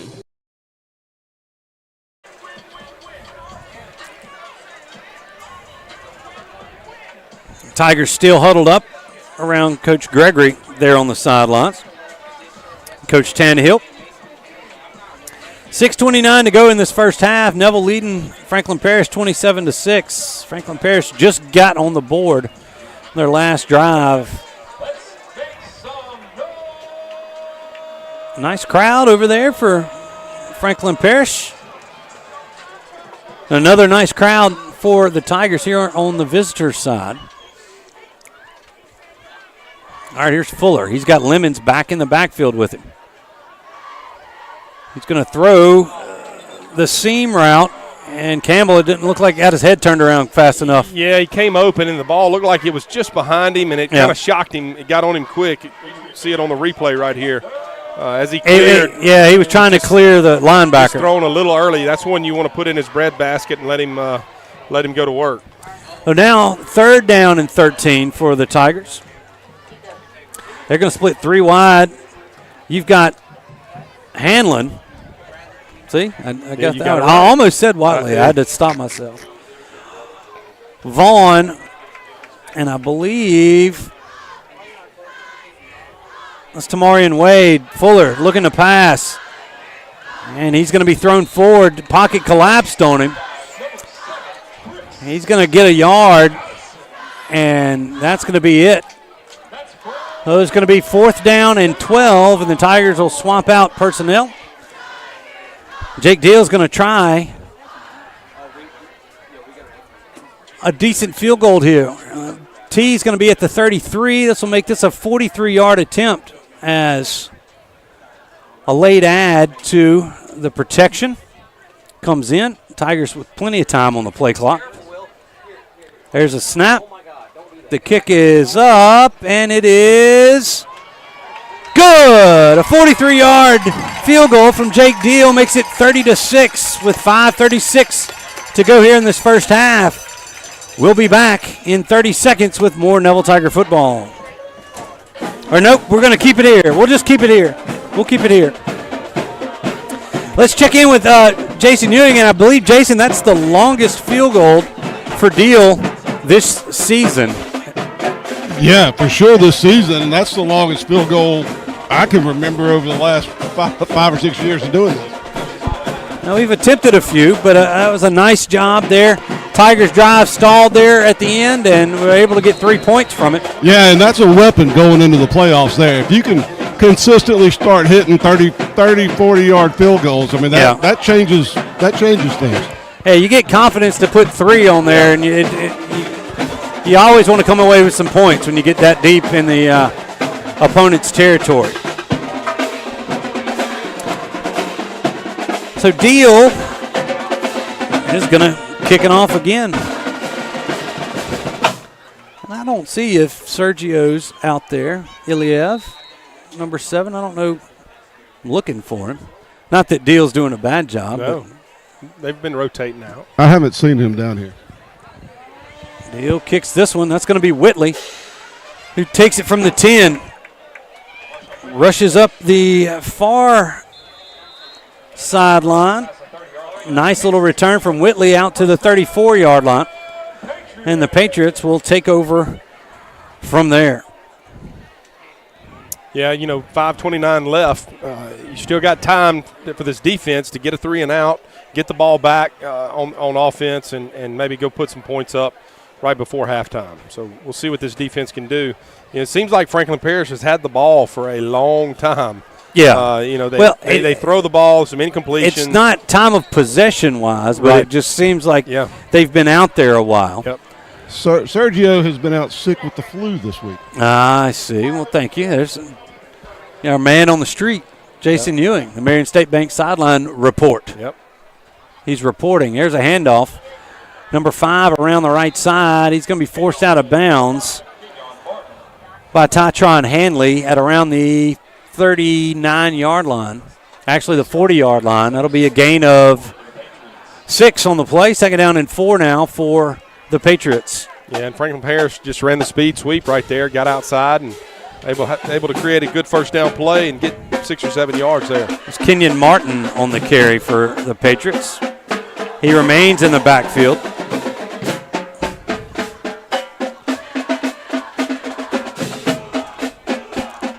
They're going to turn and hand it to Martin again. A nice, strong run for about 3.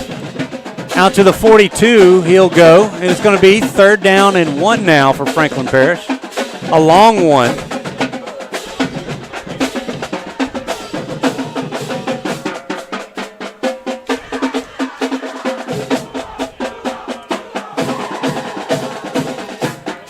Ellis from the shotgun. Now they're changing the play. Tigers doing a good job right there, not biting on that. Yeah, it looks like they were showing pressure. Yep. We'll see what they do. 4 on the play clock. They're going to turn and hand it to Martin again, and he's not going to have it. He's going to lose a yard.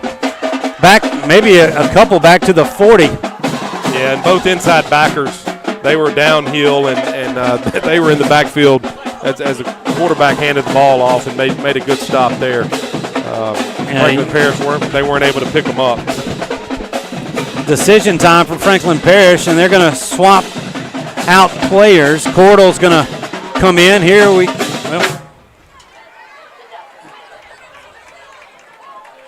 Yep, that's exactly what's going to happen. Cordell out there, and now deep to receive. That's Cam Riley sitting at the 27-yard line, awaiting the punt from Cordell. And now whistles are going to blow this Looks dead. Like the play game. delay a game. All right, so that's going to back them up 5. It'll back it up to the 35. And now the Tigers had a punt safe on. Yeah, we left the defense out there trying to play for the fake, and now after the penalty, we're going to get our regular punt team back out there. Yep.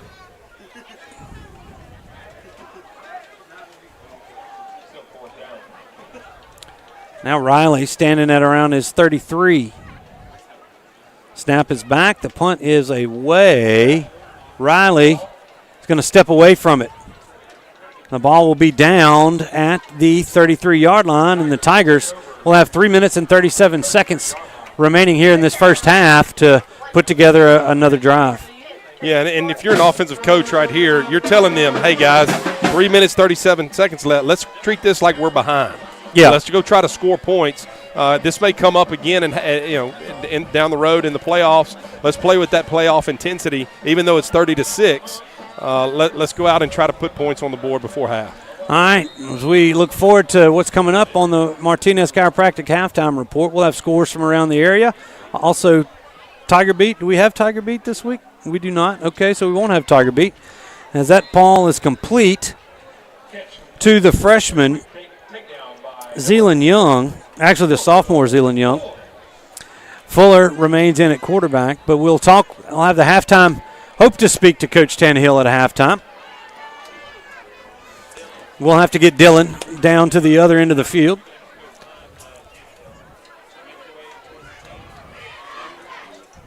Here's the option. Ja'Shawn White makes a cut. He's down the far sideline. He's got one man to beat, cuts inside of him, and he's going to be off to the races. He's at the 5, and he's in for the score. Touchdown, Tigers. Man, Ja'Shawn White's hit some big runs here, and that one was 61 yards to pay dirt. You get your athletes in space, and that's what can happen right there. You know, we run the speed option. Fuller does a good job, attacks the end man on the line of scrimmage right here and pitches it, and he's off to the races. You let your guy get the ball in his hands and create plays, and that's what Ja'Shawn did right there. Took it up the Franklin Parish sideline for a big score. Nice job of blocking down by your wide receivers, and a nice cut around the 34-yard line to get inside the safety from Ja'Shawn. Here's Deal for the extra point. Kick is up, and it's good. 2:56 remaining in this first half. 37-6 is your score. We'll be back in 30 seconds with more Neville Tiger football. When Neville Nation craves delicious fast food, there's only one place that comes to mind: Sonic Drive-In on North 18th. Whether it's a breakfast toaster on your way to work or school, one of the many lunch combos, a mid-afternoon Route 44 cold drink, a pregame popcorn chicken, or a postgame Sonic Blast, the Sonic on North 18th Street has you covered. So drive through or park and wait for a friendly car hop today to find out why our Sonic is the Sonic on North 18th Street in Monroe. It's definitely Tiger approved. Welcome back here to the Family Solutions broadcast booth. Oh no, we're checking Snapchat here at half. It's 36-6. Tigers out in front, and the Rangers are losing 4-3. The Rangers are losing 4-3? Yes. Okay. Thank you very much, Will. No problem. Jake Deal set to kick it away. You've got Whitley and Grant deep to receive, standing around their 5. This one's going to go to Grant. He's got it from the 9. Goes up the home sideline. He's still on his feet and finally met by a host of Tigers at around the 36-yard line. About 5 or 6 of them that made that stop.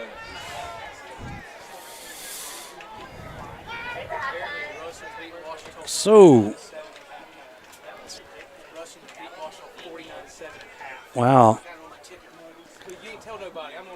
we're getting score updates from. I mean, everybody up here in the top half of the Family Solutions broadcast booth has got opinions. Yeah, oh yeah.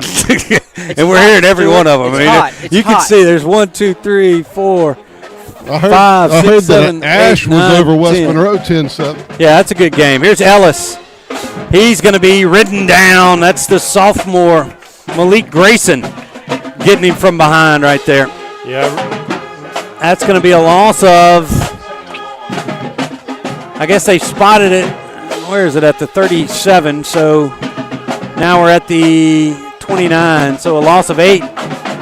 Really good-looking kid right there. We watched him earlier on the kickoff coverage team run down there and make a play, and then now he comes up with a big sack right there as a sophomore. You know, he's got a good motor, and he's a good-looking kid. Look for big things out of him in the future. Yeah, Jonah Greeley gives Watley a breather. Ellis once again looking to pass.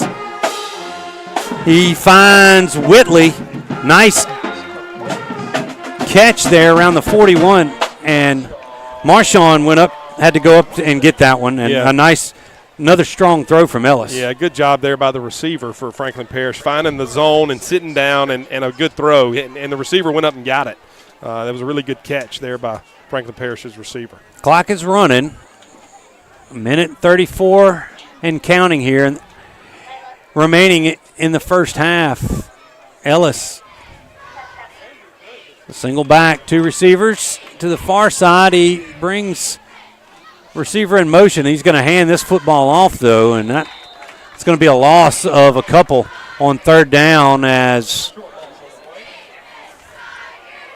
Javor Dykes had really nowhere to go. Yeah. Now it's going to make 4th and 9. That was third down.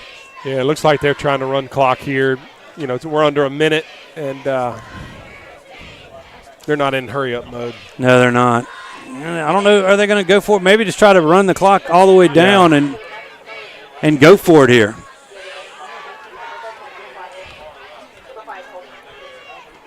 Ellis calls for the football. He's going to roll to his right. Dumps it down, looking for Whitley, and it's going to be incomplete.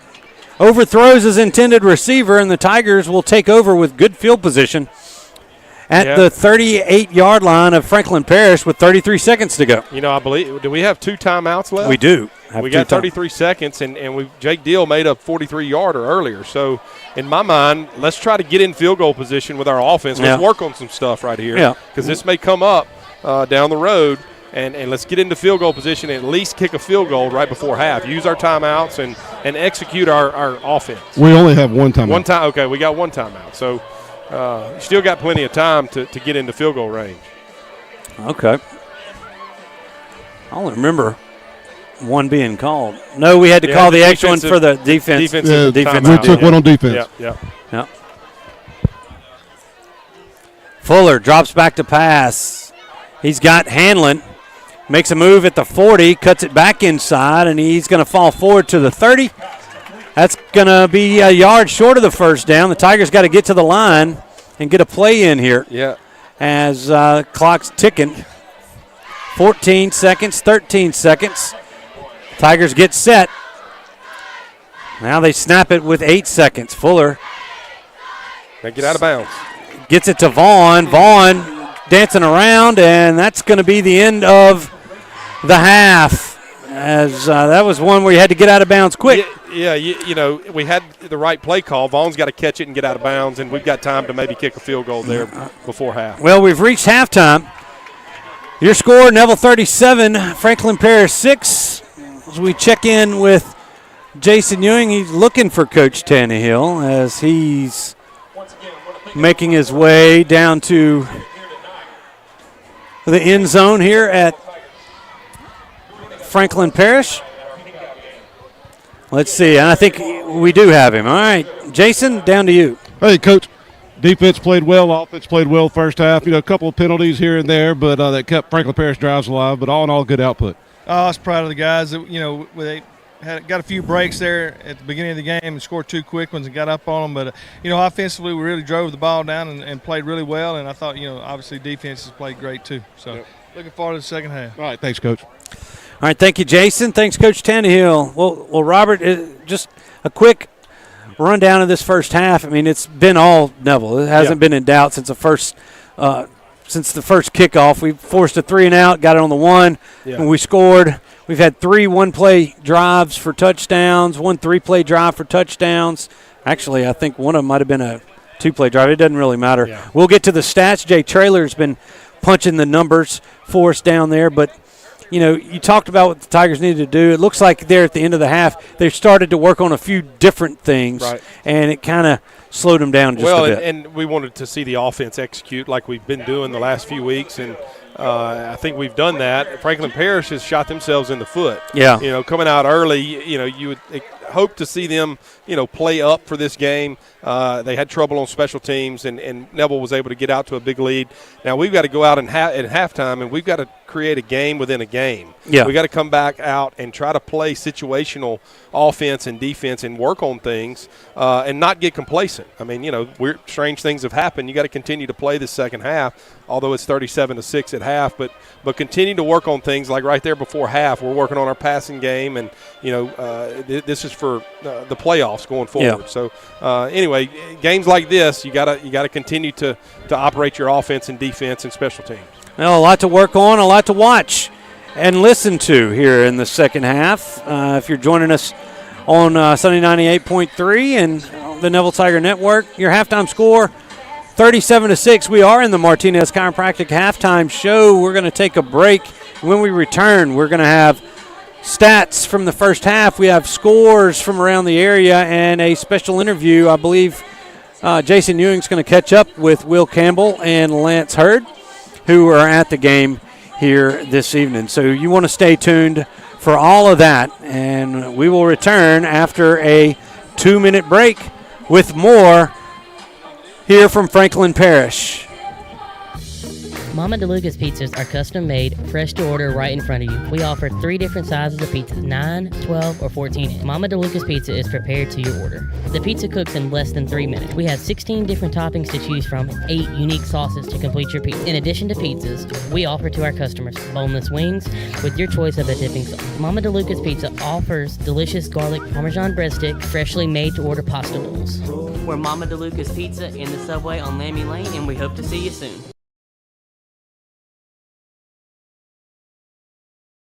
Do you suffer from frequent back or neck pain? Were you in an accident and can't get rid of those constant aches?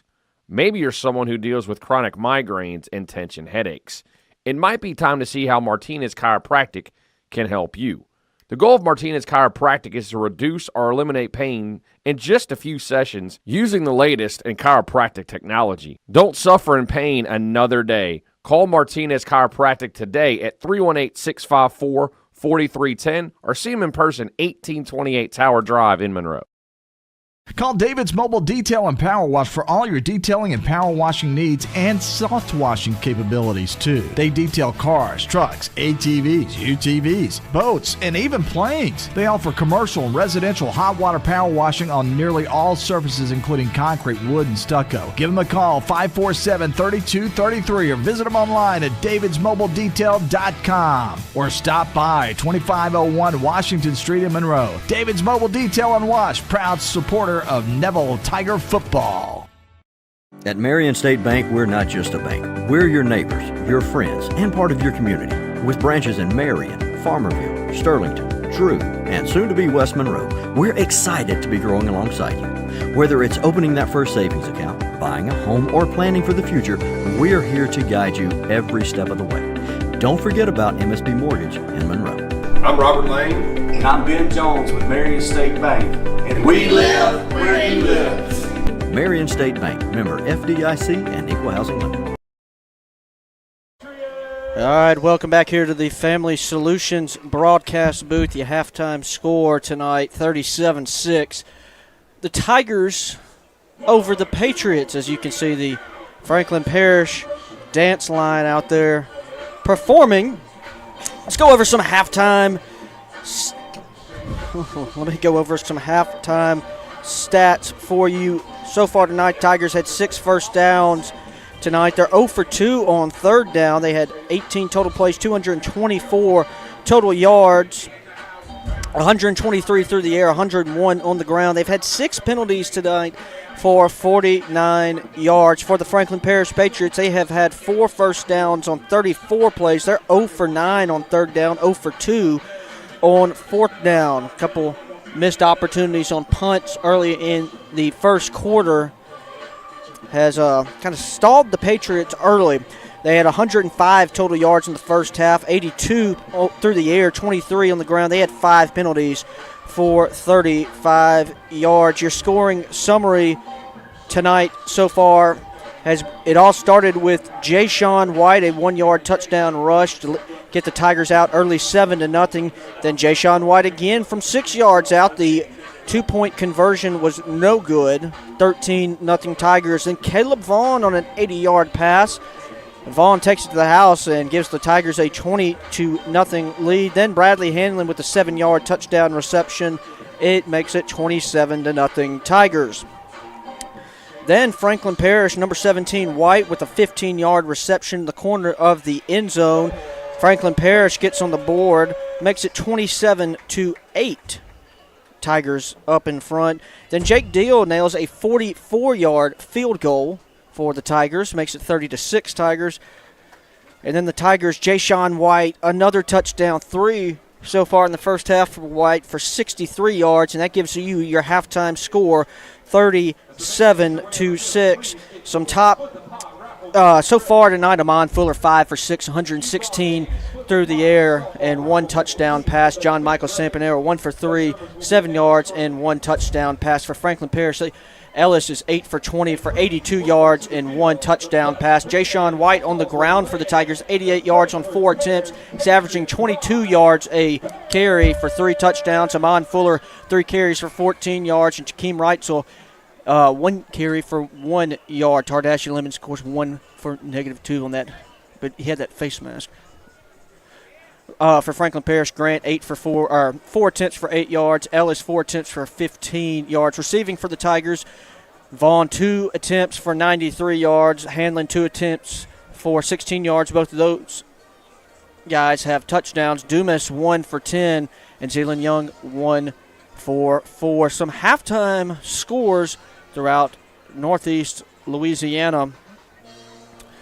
If I can pull it up on the old cellular device here in beautiful Franklin Parish, Louisiana, high atop the press box here. Ouachita Christian leads Grant 42-0 in the third quarter. Union Parish and Wassman in a battle 7-6 there in the third quarter. 14-0 West Ouachita over Pineville in the third quarter.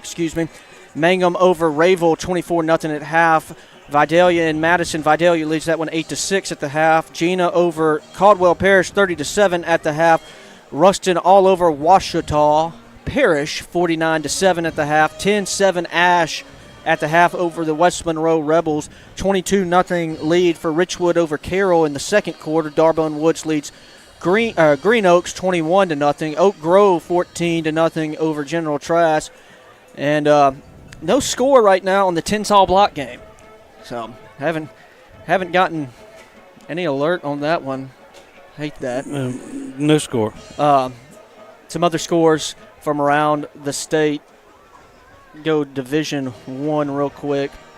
St. Amand leads Walker 14-0 in the third quarter. John Curtis leads Brother Martin 22-7 in the third quarter. Natchitoches Central over Halton 21-14 in the third. Some good games tonight. Airline and Parkway going after it, 16-7 Parkway at the half. Another big one, Destrehan and East St. John, 17-10 at half. Destrehan leads that one. Karen Crow and Acadiana going after it. It's 13-7 Karen Crow at the half. Edna Carr and Rummel, 13-10 Edna Carr at the half. And we got the Zachary Catholic score? That's next week. Zachary currently leads Liberty Magnet 48-6 in the second quarter, and Catholic leads Scotlandville 35-15 in the second quarter. I think that game's on the Thursday night next week. Jesuit trails Holy Cross 13-0, and yet C.E. Bird gets a win over Southwood tonight, 37-18, and that will wrap up your regional scores and Division I scoreboard right here in the Martinez Chiropractic Show right here on the Neville Tiger Network. Hey, real quick, while we're talking scores and stats, the one thing I do love about the Neville Tiger Network is you get corrected quickly. William Reed, 48-yard field goal, 2019 versus Halton. Well, yes, William Reed had definitely had a couple of nice kicks right there in 2019. So there you go, 48 yards versus Huntington. He definitely could do it. No, that was a big field goal. The Neville record is 53 yards. There you go. By Alex Presley. Mr. Houston Astro. Yep. He was in town a couple weeks ago for homecoming. Hate that the Astros lost, though. Oh, and the Rangers trail now 4-3. I was wrong earlier. It's 3-2. Then FAM just hit one, and they give those dirty Diamondbacks a little lead. Those snakes over there in Arizona. All right. Well, a few minutes. Franklin Parish Band is wrapping up their routine here. I think we're going to take a 3-minute break. Now let's take a 2-minute break here as we get ready to get back to wrap up this Martinez Chiropractic halftime report. I know that hopefully Jason will have Lance and Will. I think they went to the concession stand. Yeah, they had to go get some nachos. So maybe they'll be back by that time. If not, we'll definitely catch them in the third quarter. So a 2-minute break. We'll be back on the other side, and we'll take you to the second half kickoff right here on the Neville Tiger Network. And Sunday 98.3, your halftime score, Neville 37, Franklin Parish 6. Here at Parker Alexander, we obtain justice for those who've been injured due to the negligence of others. Whether that's in a car accident, a truck accident, wrongful death, we also make our community safer. We hold violators accountable.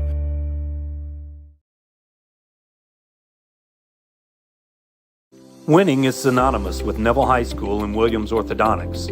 Where the Neville Nation strives to finish strong on the field, court, or diamond, Dr. Kevin Williams and his staff share the same passion to deliver outstanding smiles to all patients in North Louisiana and South Arkansas. If you or anyone in your family are needing an orthodontic consultation, call the friendly staff at Williams Orthodontics to schedule an appointment so you too can be on the road to a winning smile. Williams Orthodontics says, "Go Tigers." It's tough being the king of the jungle. You need the best fitness gear to stay on top of your game week in and week out. That's why Shasta only knows one place to shop. Fleet Feet on Forsyth and Monroe. Shasta knows that the staff at Fleet Feet can outfit you from head to toe in the latest and greatest brands. Shoes by Hoka, On Cloud, New Balance, Brooks and more. Socks by Belega and Features. Apparel from Lululemon, Fiore, Brooks, and Chicken Legs will keep you feeling great while you're staying in shape. So, be like Shasta, stay fit, look cool, and shop local. Stop by Fleet Feet today.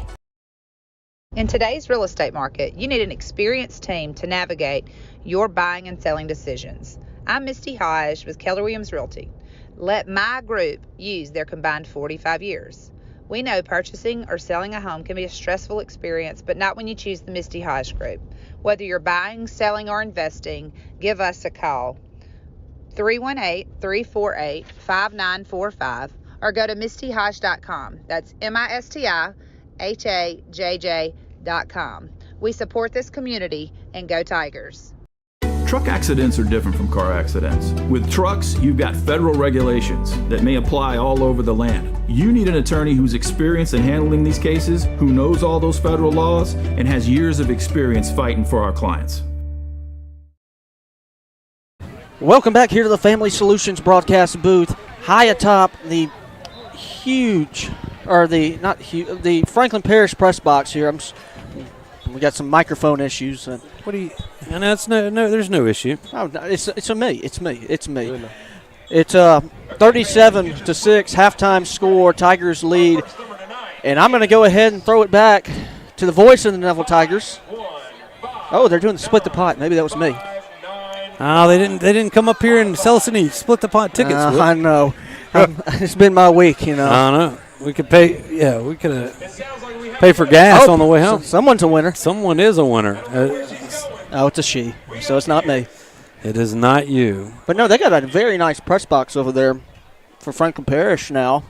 I think they said no power. Yeah, not yet. It's not quite completed, but it's definitely an upgrade. So it's good to see them doing some good things over here in Franklin Parish, as both teams are getting their kind of stretches in, as they added a few minutes to this halftime.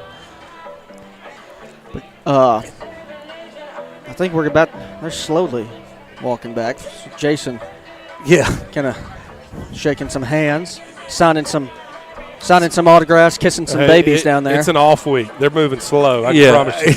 They've been moving fast since the beginning of August. So we're waiting on Will Campbell and Lance Hurd to join our Marion State Bank sideline reporter Jason Ewing. It's good to catch up with those guys, and glad they're coming back to support their Tigers. I know Will's little brother is Thomas Campbell, is a junior tight end here, and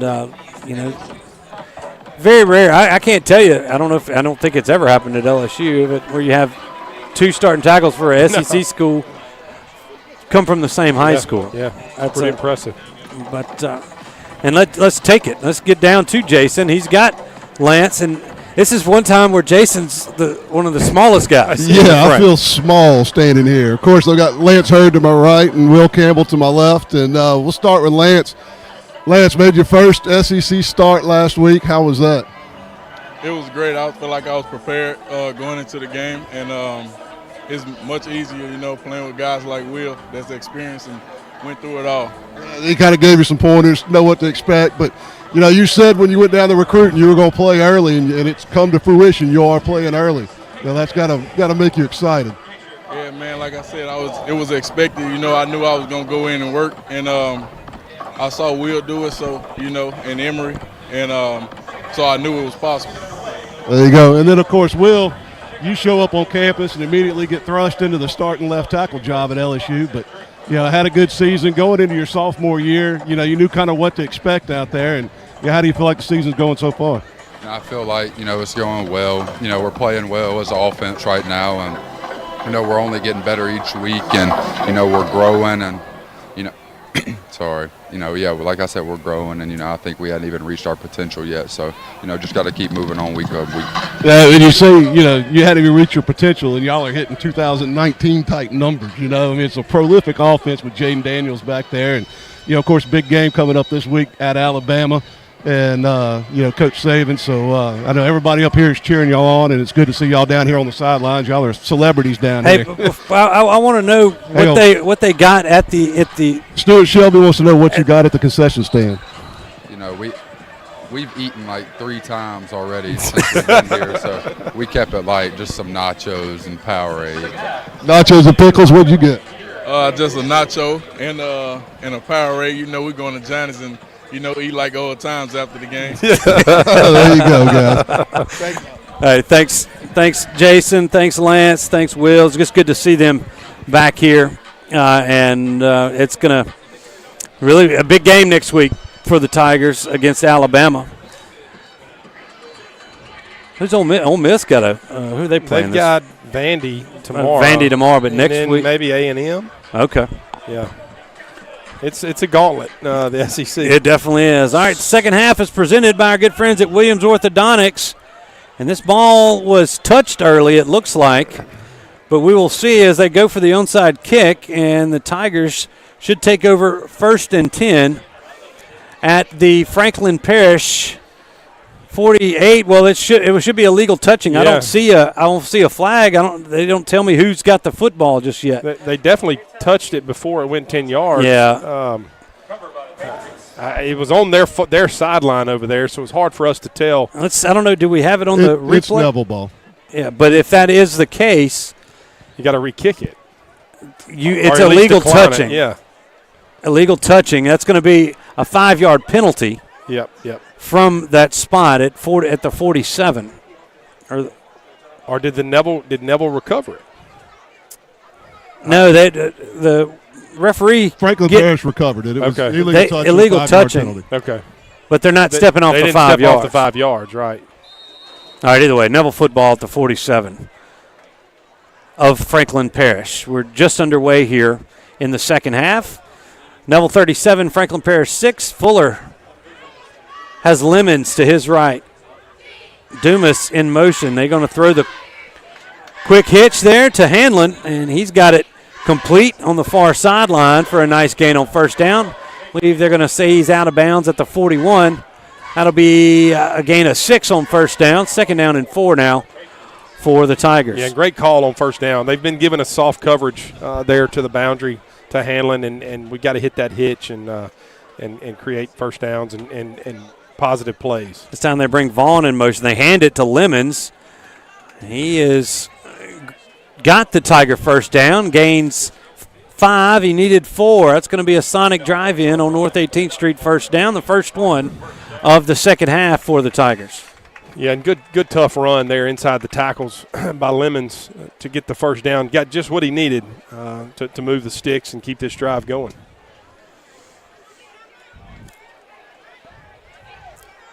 Kind of after all that was going on, the band must be taking a Yeah, break. they're taking a It was break. loud there in the first half. There's a snap.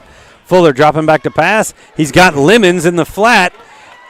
Tries to make a move at around the 28-yard line and makes one man miss. Gets it across the 25 to the 24-yard line. It's going to move the chains again. Another Sonic drive-in first down for the Tigers. Really like that play. Yep. Fuller checking it down, and they get it quick again as the Tigers moving with tempo. Dumas has the reception. He gets it down to the 20, gain of 4 on first down. 2nd down and 6 upcoming for Neville. Yeah, and good job right there. The play before that, we leaked the running back out into the flat. We ran everybody off, and he was wide open. It's a high-percentage throw, an easy throw and catch, and then we lined up. We went quick. And we throw the bubble out there, and it's first down, and we get 4 yards. So that's great execution there by Fuller and this Neville offense to have 2 good plays in a row like that.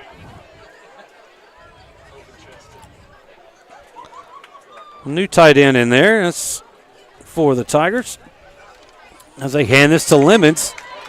He's making moves. He's across the 15. He's going to cut back inside. He's at the 5. He dives for the end zone, and he's in for the touchdown. Tardashi Lemons, ladies and gentlemen, a 20-yard scamper. He just is hard to catch. Yeah, that was unbelievable. I mean, he weaved in and out of guys, and you're waiting for him to get tackled, and next thing you know, he's at the 3-yard line and going in to score. So great run, as you can see on the replay. I mean, he just bounces it out, and there's Franklin Parish guys there to make the tackle. I mean, nice job job there. Look at the there. blue jerseys. Yeah, Jengina doing a good job blocking downfield, giving him some cutback lanes. Here's Yerger for the point after, and it is up, and it is good. So with 9:53 to go in the third, it's 44-6 in favor of the Neville Tigers. We'll be back in 30 seconds with more Neville Tiger football. Strong teams accomplish great things by working together. The Neville Tigers and Origin Bank know all about the value of teamwork and the positive impact it has within a community. These strong teams have joined forces to support the Salvation Army of Monroe, offering a helping hand to an outstanding organization that serves people in need throughout Northeast Louisiana. Origin Bank and Neville High School have strengthened our community for generations and are proud to continue to enrich the lives of others. Origin Bank, member FDIC.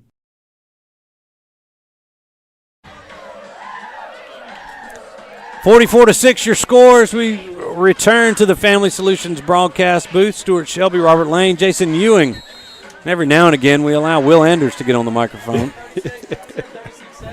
We're here bringing you tonight's coverage on the Neville Tiger Network. It's on 98.3. Got a lot of help here on our first road trip of the 2023 regular season.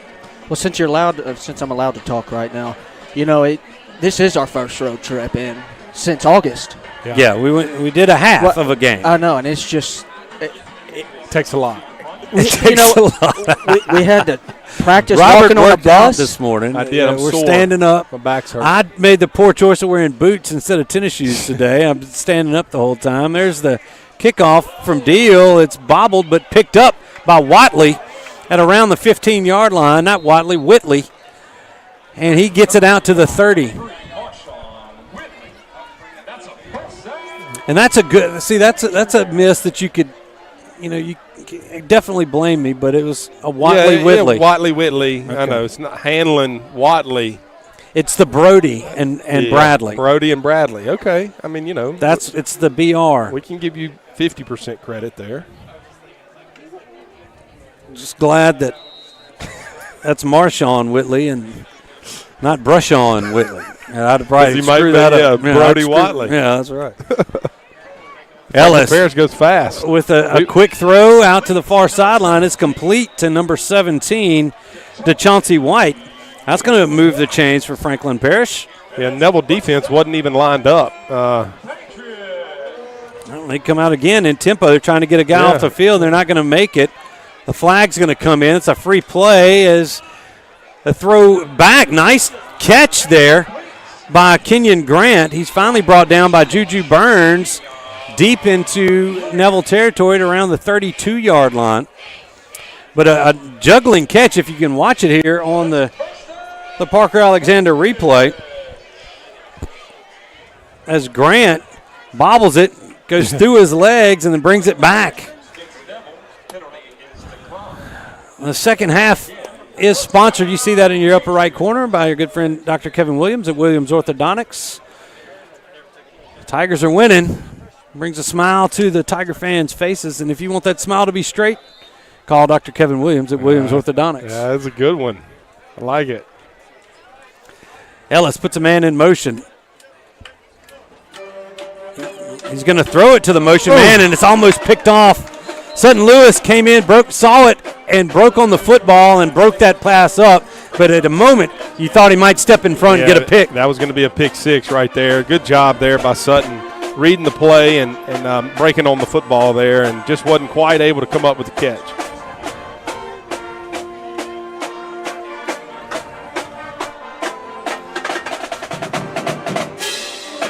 Clock is stopped with 9:09 as the Neville Band cranks back up.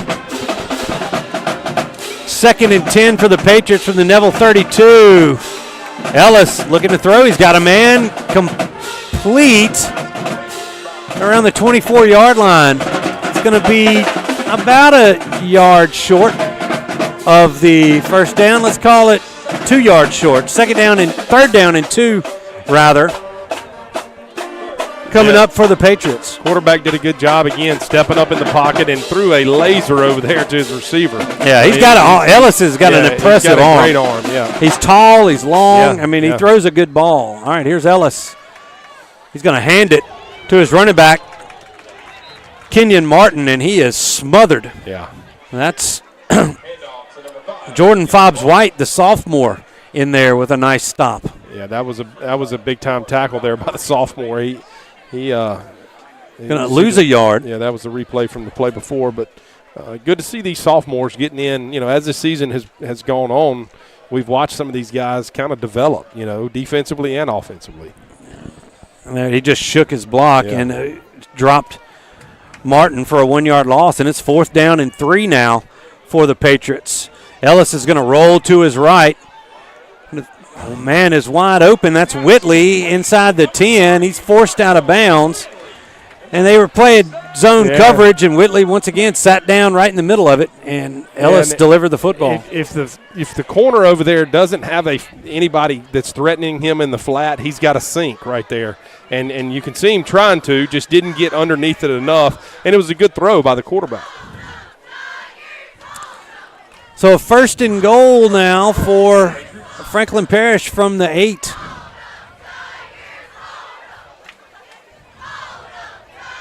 Going to hand the football off here, and that's a nice run. Javor Dykes breaks a couple of tackles, and he's in for the score. Yeah, good run. This Tiger defense, we started off the drive not getting lined up. Yeah. And then we have a penalty, having 12 men on the field and just kind of a lackadaisical drive right there. I'm sure Coach Collins is going to get them coached up after they come off after this PAT attempt. Well, they're going to go for 2 to try to make this a 30-point game. Right now it's 44-12.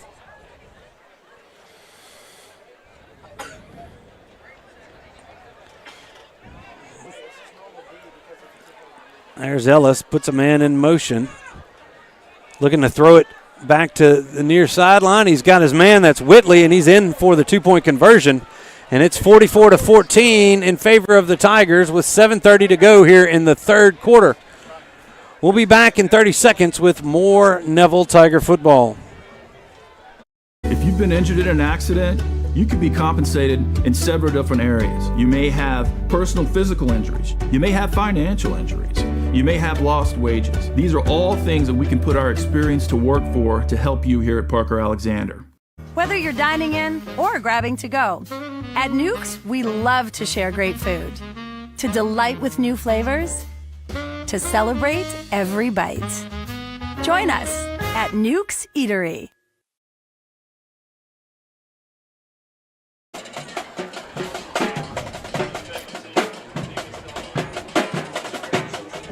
Welcome back, as it's not 44 to 146. I'm tired of this OCR. I know I've gotten a couple texts tonight. 44 to 14. It's the OCR. We are having some issues with our scoreboard reading deal, so we can see the score messing up. You don't have to tell us every time, as that's a onside kick that bounces off of Franklin Parish player and into the hands of Jalen Smith, one of the tight ends for the Tigers.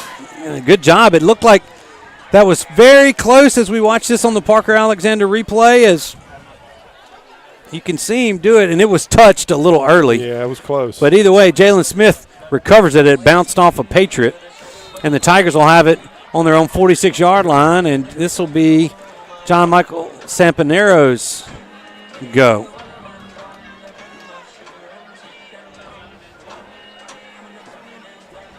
Sampanero has,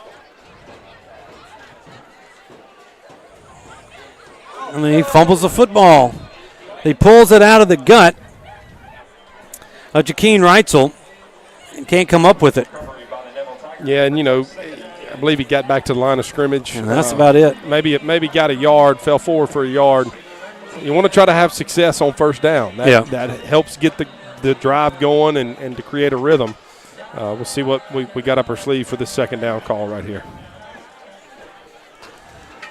2nd and 10, just under 7 minutes remaining in the third quarter. He hands this football off. There's Reitzel, and he's ridden down for a loss. Going to lose a couple, make it third down and 12. So the Patriots defense seems to have a little fire here in the second half. Wanting to prove a point.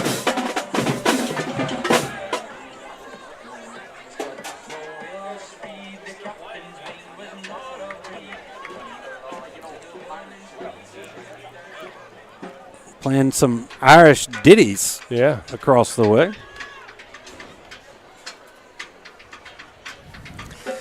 Third down and 12 now for the Tigers.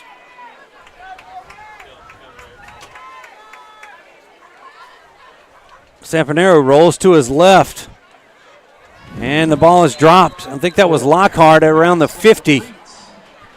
Yeah, I don't think he was going to have the first down. He wasn't, but it was going to make it a manageable fourth if they decided to go for it. Yeah, just poor execution there by the Tiger offense. Kind of to start the drive, we had the fumbled mesh, on the handoff, and drop ball right there on a good throw. Tigers are going to have to be forced to punt. Jake Deal receives it and hits a good spiraling punt down to about the 20. The Tigers are there to make the tackle. Looks like that's Sutton Lewis, and I believe that's number 39 on the tackle, Richard White. So good coverage there by the Tigers punt team, as Franklin Parish is going to take over on about the 18-yard line with 5:54 remaining here in the third quarter. Franklin Parish they were able to put a drive together, hit some big throws on their last drive, and hopefully Neville's defense is going to come out on this drive a little less complacent. We weren't able to get lined up on the first play of that Franklin Parish drive, and just kind of never got caught up. So we'll see what this Neville defense can do.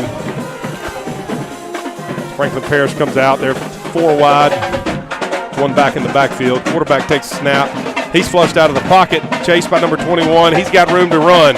He's outside. He's to the 40, to the 50, almost to the 50-yard line. He steps out of bounds.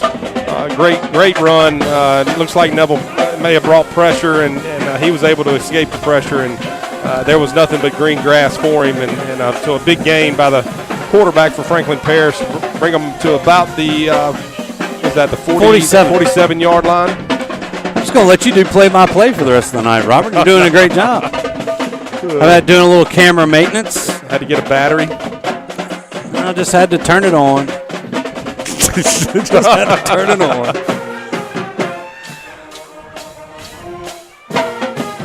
You know, a lot of students on this broadcast, and they're all learning.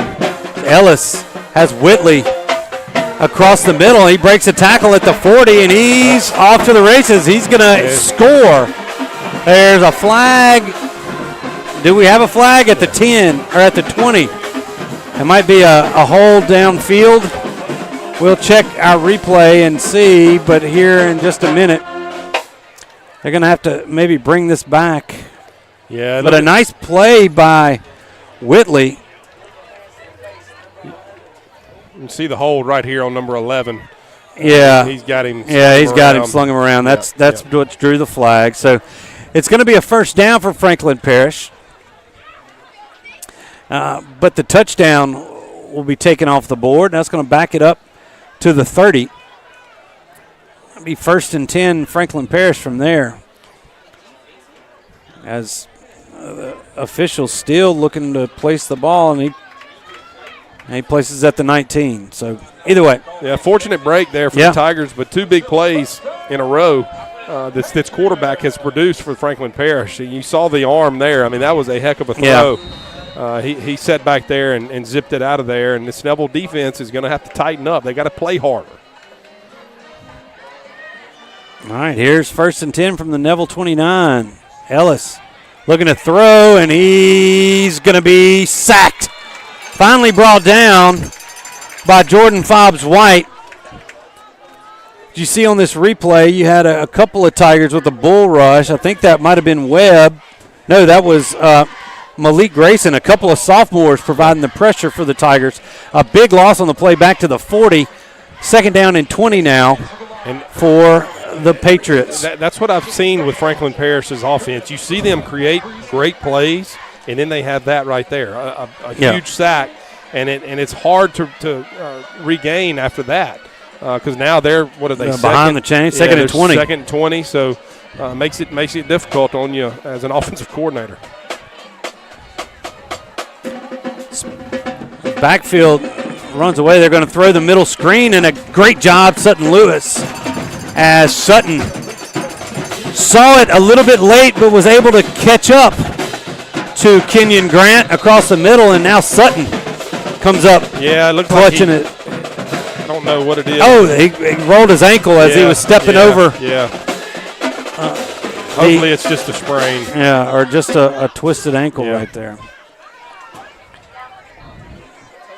Those hurt, I can tell you. It'll be sore.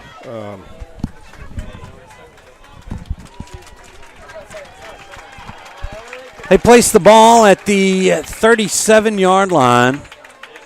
They got to get to the 20, so it's going to be 3rd down and 17 for the Patriots. Let's hope Sutton's all right. Yeah, he's coming up. He saw that ankle roll right there. Heck of a baseball player, too. Yeah, he is.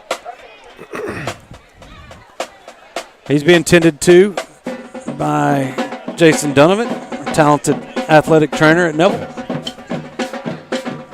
So 3rd down and 17 now for Franklin Parish. They split 2 receivers to the near side, 2 to the far, lone back to the right of Ellis. He's going to roll to his right.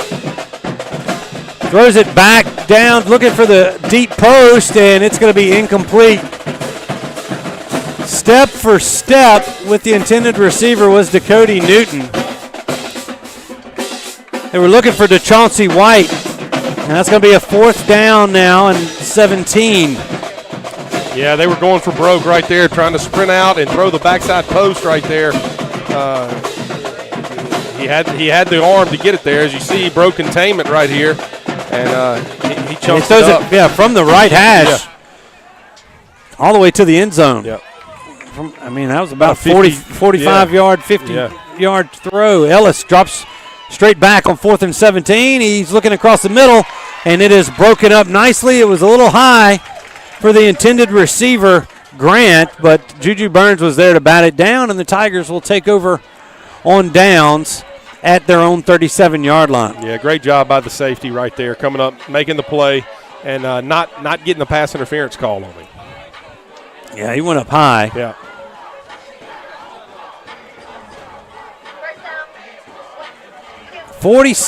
No, 4 minutes and 10 seconds remaining in the third quarter.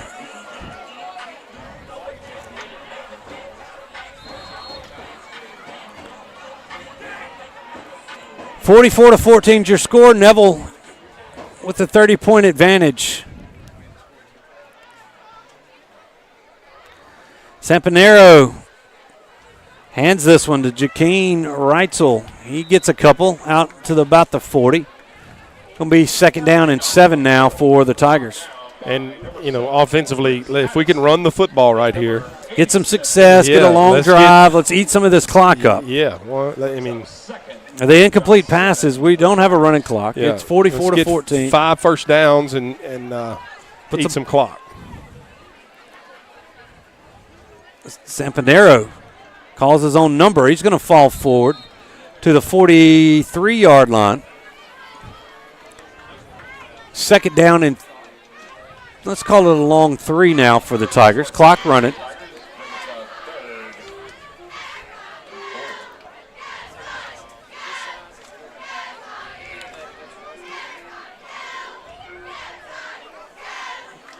Tigers are subbing out some receivers here. That's it. Still got the big boys up front. There's a handoff to Reitzel.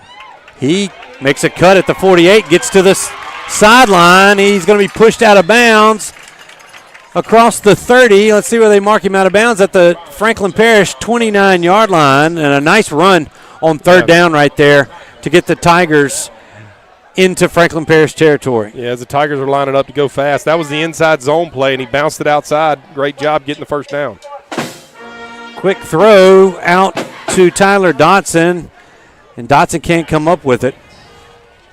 It's going to be incomplete. 2nd down and 10 now for the Tigers. Yeah, and got to put it on him right there. Get it out to him, make it easy on the receiver where he can make a move and get up the field.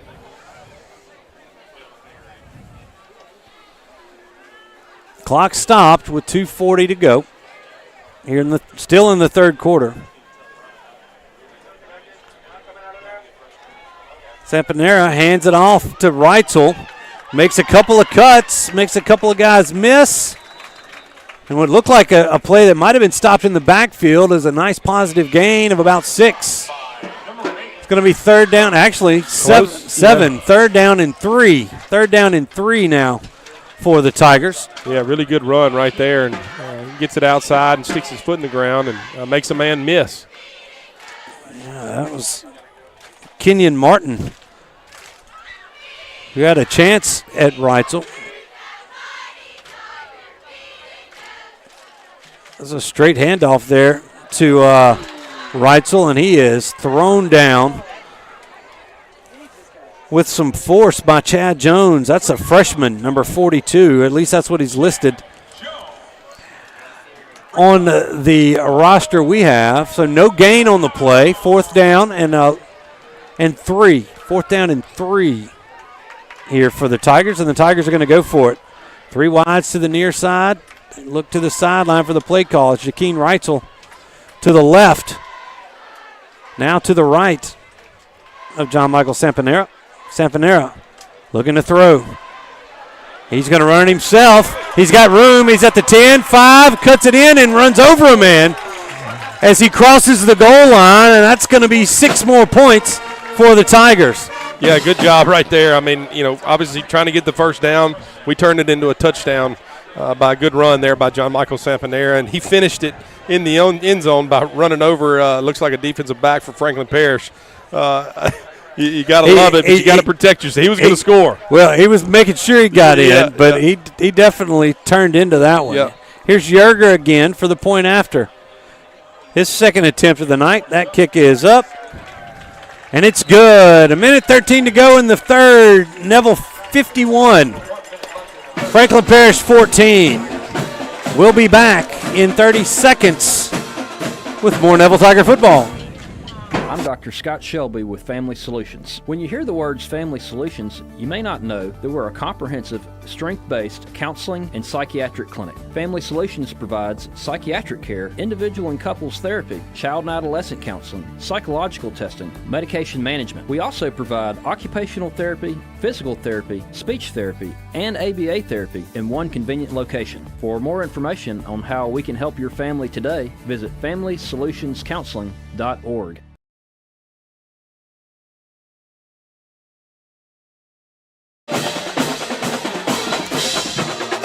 51-14 is your score. As you can hear the Tiger Fight song, they're going to let Brooks Yerger kick this one off. The Tigers score on a 23-yard run on fourth down from John Michael Sampanera. So he gets in on the scoring for the Tigers. The Tigers have reached 50 once again. Brooks puts the leg into this one. Be taken. That's Whitley at about the 7. Dodges a tackle at the 18. He cuts it back towards the middle, or is forced back into the middle by the return team. Returns it out to the 30. So a 22-yard return for the talented Marshawn Whitley. And Franklin Parish will take over first down from their own 30. Yeah, and you got to respect how Franklin Parish has come out in the second half and played, especially offensively. You know, they have not given up. Their coaches, talked it up at halftime, and they've come out and played hard on both sides of the football. See Alan Parker in there. And they've started the 25-second clock. Yeah. There's Truman McNabb. Franklin Parish is going to have to hurry. They're going to have to call Betts timeout. In there. Play clock's down to 3, and now they call timeout. I mean, it's 51-14. Yeah. Anyway. Minute 3 to go. Timeout on the field. Let's take one, too. We'll be back in 1 minute here on the network and Sunday 98.3.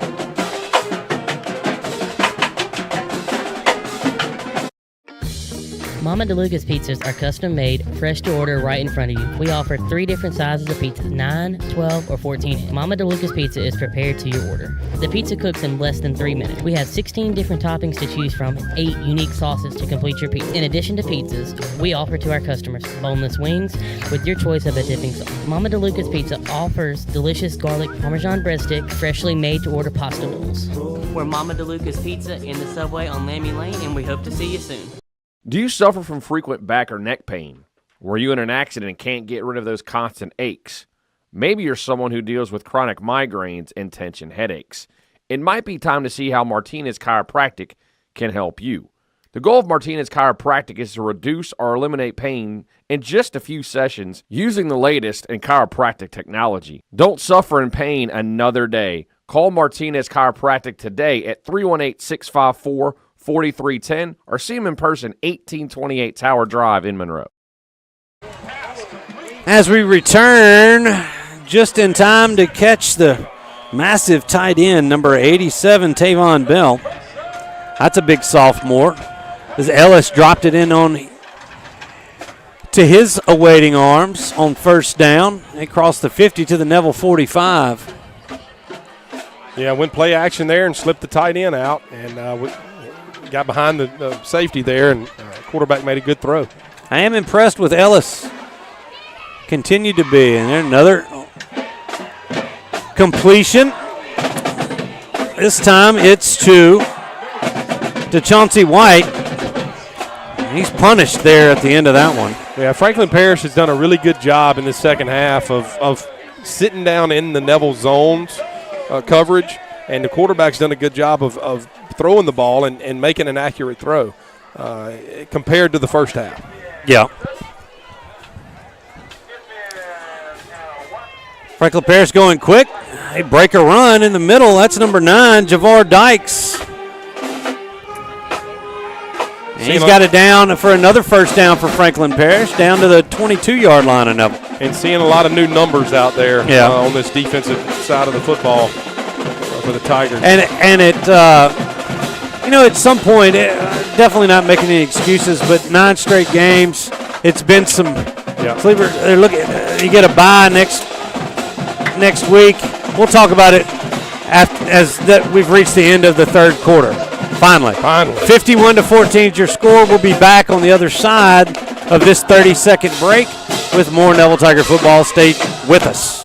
At Marion State Bank, we're not just a bank. We're your neighbors, your friends, and part of your community. With branches in Marion, Farmerville, Sterlington, Drew, and soon-to-be West Monroe, we're excited to be growing alongside you. Whether it's opening that first savings account, buying a home, or planning for the future, we're here to guide you every step of the way. Don't forget about MSB Mortgage in Monroe. I'm Robert Lane. And I'm Ben Jones with Marion State Bank. And we live where you live. Marion State Bank, member FDIC and equal housing lender.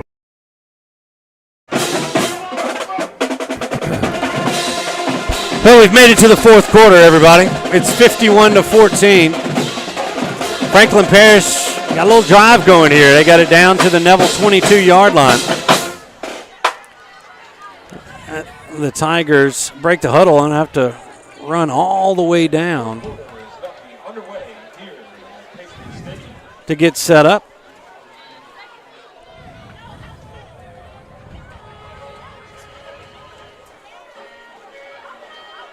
A lot of youth out there for the Tigers, especially on the defensive front. You got Joshua Bias getting a little bit, another sophomore.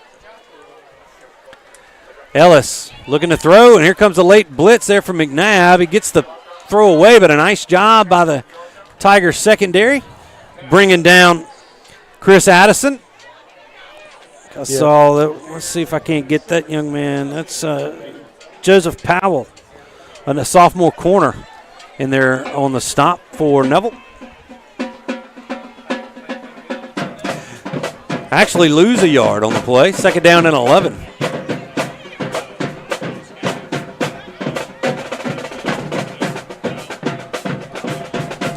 Ellis looking to throw again. Across the middle, it is behind Whitley. Can't come up with the catch. And it'll fall incomplete. Yeah, and throw was just a little bit behind the receiver there. You'll see. Went through his hands. He was open. Good route against the zone coverage. Playing cover 2, and they're attacking the middle of the field. That's the weak spot in cover 2. All right, third down and 11. Third and 11.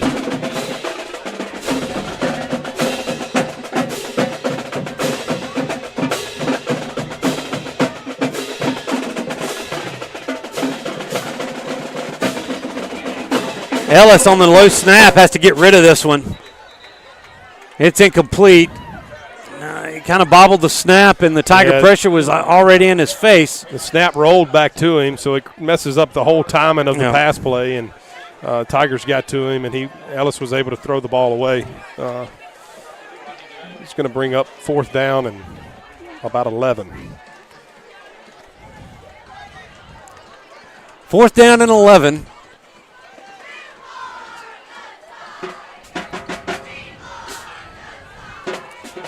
Franklin Parish going for it here. Ellis looking to pass. Here comes the blitz, and it's not going to be a pass thrown there as the Tigers have gotten him.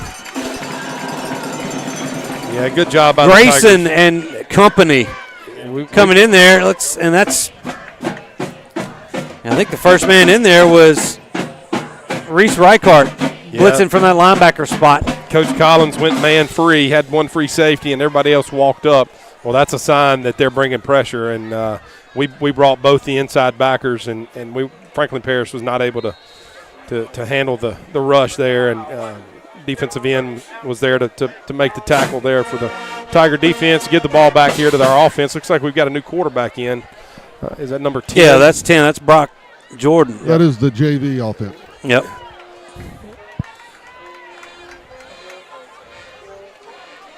Jordan throws it out to the far sideline. He hits Dotson. He's going to have a yard, and I think that's about it. 1 yard on the play, about a half a yard. But let's say it's 2nd and 9. A couple of scores. West Monroe has come back against Alexandria Senior High. They lead 28-17.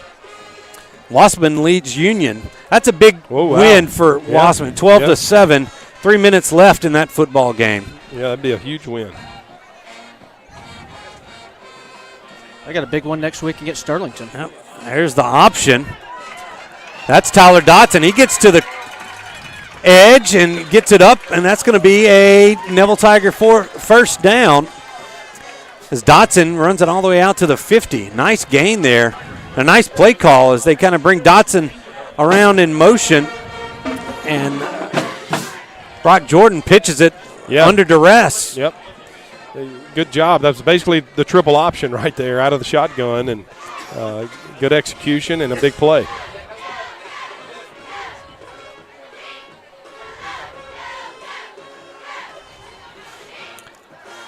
They hand this off to Tardashi Lemons. He's going to be close to a first down. Be about a yard shy. Gain of 9 right there. And you see Benny McNabb in there at center.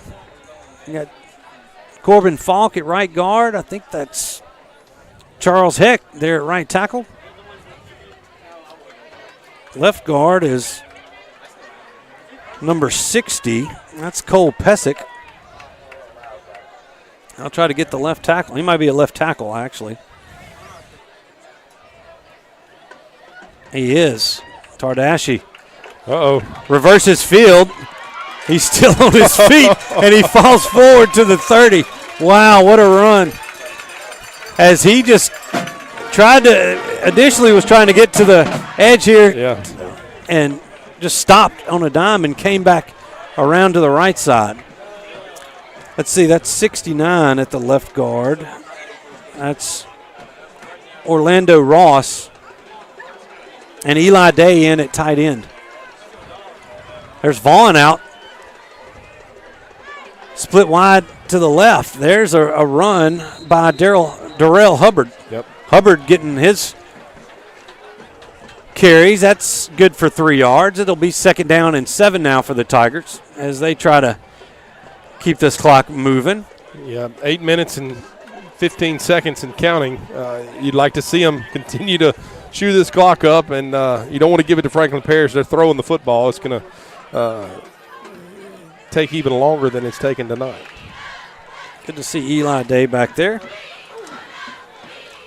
As they hand this to Dotson, he bounces off a would-be tackler, but he's going to be tackled for a big loss as had a lot of pressure there on that right side as the Tigers would like to have that one over again. Yeah, just ran the speed sweep, and Franklin Parish did a good job of stretching it out. And, fortunately our running back, Dotson, stayed in bounds, going to keep the clock moving. Back to the 35-yard line of Franklin Parish it goes. Loss of about 7 on the play. 8, rather. 3rd down and 15. Here's Jordan. That's Lemons to his left. They're going to give it to him. No, Jordan's going to take it himself. He pulls it out of Tardashi's belly and gets lost back, maybe +1. It's going to be 4th down now. And a long 6. The offense stays out there.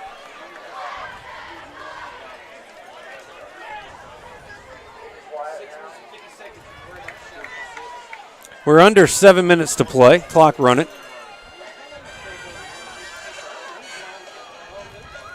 Fourth down and 6. Jordan rolls to his left. Looking for a man deep, and he's going to be incomplete. He was looking for Jamarian Roberson. And the Tigers are going to turn it over on downs back to the Patriots. Yeah, sprinted out and just tried to throw the corner out. Not a terrible throw. No, gave our guy a chance. Franklin Parish had two guys there and just didn't quite convert right there. Did eat up some clock, 6 minutes and 30 seconds left, and this Tiger defense will come back out and see what Franklin Parish, they've been throwing it pretty much this half. Yeah. They've lined up and thrown the football. Well, they've been throwing it since they started. Yeah. So, this is reminiscent of the old Bastrop days, you know, as just back it up and chunk it. That's right. Well, last year, if you remember, that was kind of how it was Yeah. at the end of the game. We couldn't get to that 42 mark, and I think that game ended up like 51-28 or something. There's a handoff. Flag on the play as I think they got 12. Yeah, a guy came on late and was running across. The handoff was to Dykes, and he was stopped for a pretty big loss. That's going to be an illegal shift, I believe. Yeah. They brought him in who was never set, and then he just stayed in motion. Yeah. So that's going to be a legal shift. Clock stopped as they stepped this off. I think they're going to decline it. They're just going to leave it as a loss. A loss of 4 on the play. The clock should restart.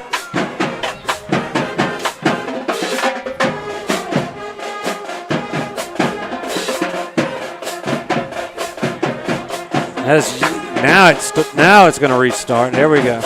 Second down and 15. Ellis looking deep. He had Whitley racing down the far sideline, but he overthrew him. And that'll stop the clock. 6:16 to go. It'll be third down and 15 now. Yeah, and Franklin Parish just trying to take a shot downfield. Ball was just a little overthrown there. Had pretty good coverage there by the Neville defensive back. Tiger fans, you're still with us here. We will have Tiger Talk this Wednesday. I know we have an off week next Friday. It'll be our annual Will Enders ball snap. Ball snap, and Reese Reichardt's going to end up cleaning that up. I don't think Ellis was ready for it. That's going to lose a couple, make it third down and 17 now. Fourth down and 17 for the Patriots. But we will have Tiger Talk this Wednesday at Melvin's Restaurant. I heard my name. You did, Will. We'll have your annual playoff prediction show. It is not 5 to 10, everybody. Huh? Yeah, it's the OCR at our angle. It's got some of the goalpost involved. Press box moves a little up here. It's just we're at the max limit on this press box tonight. Yeah, we are. We're just trying to make it another 5.5 minutes. Yeah. There's a snap back to Cordell. Neville has nobody back to receive it, and it is going to be downed at the Franklin Parish 45-yard line. And the Tigers will take back over. And I would assume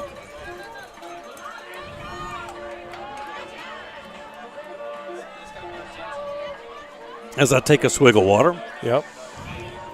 Wet the whistle. We'll see if we can't. If the Tigers can get a first down here on the ground. We need a quarterback. No, we got a quarterback. Oh, there's the quarterback. Yeah, we're getting. We got 2 running backs in. No. Yeah, we don't have a quarterback. We got Tardaschi goes in at quarterback. He's going to turn and hand it off to Darrell Hubbard. Hubbard makes a move in the backfield, and he falls forward for a couple. Be second down and 8 now for the Tigers. And now here, I kept looking back there. The quarterback wasn't there, and now Brock Jordan's back out there. So TJ gets a snap at quarterback for the Tigers. Try it.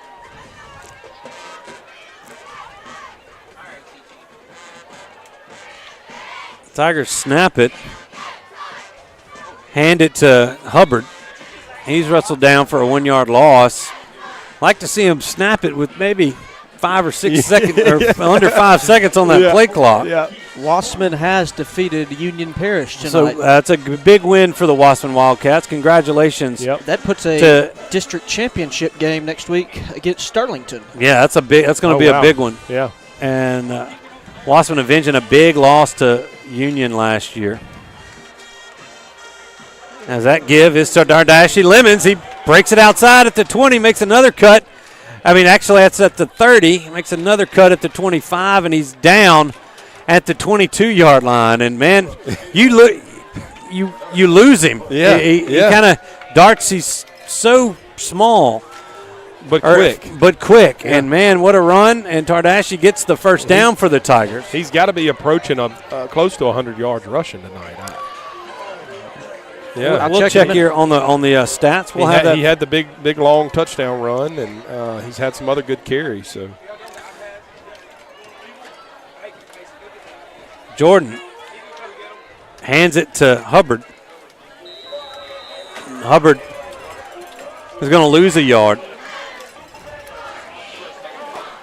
Yeah, and the Tigers here can get this clock running. I know they're trying to run as many plays for these young Tigers as they can.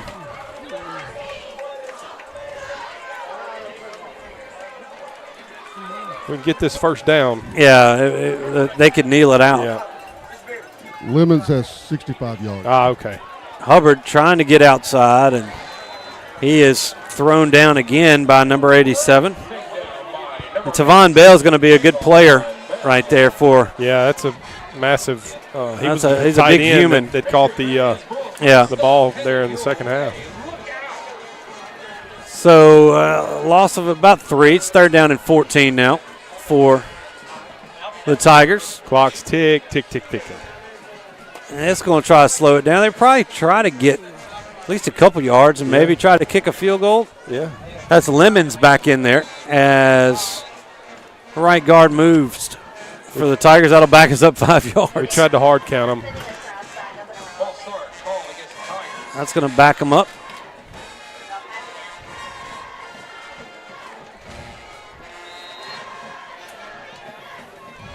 Probably going to throw the fade down here to Vaughn. They crept Vaughn in here. Handed it off to Lemons. That's Tardashi. He makes a cut. He's got across the first down. He's going to score. 10-5. And he backs into the end zone. Get the clock running. Yeah.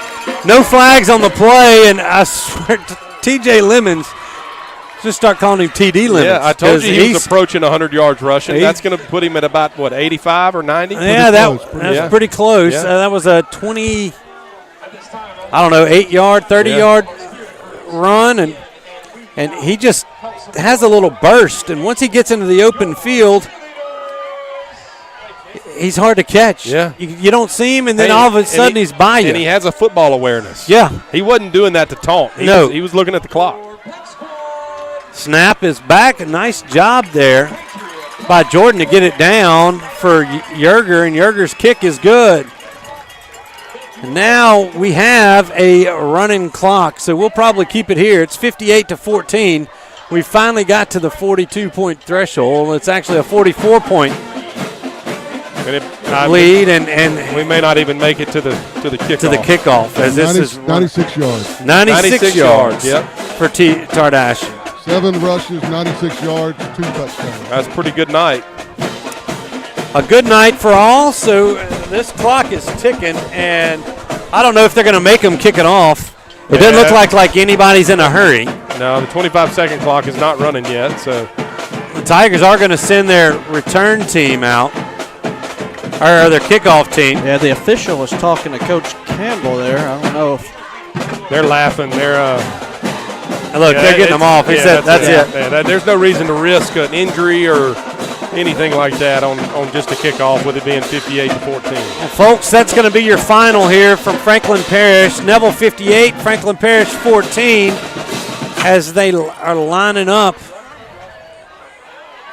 They're going to line up at the 50, and this one's going to be in the books. Tigers with their 55th straight district victory.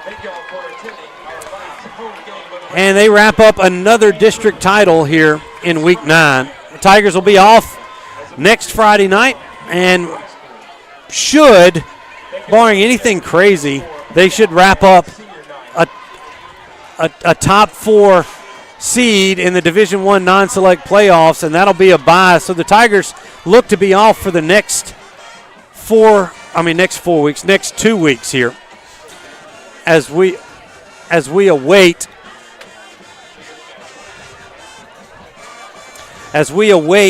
the post-game interview with Coach Tannehill, and I believe Jason has about corralled him.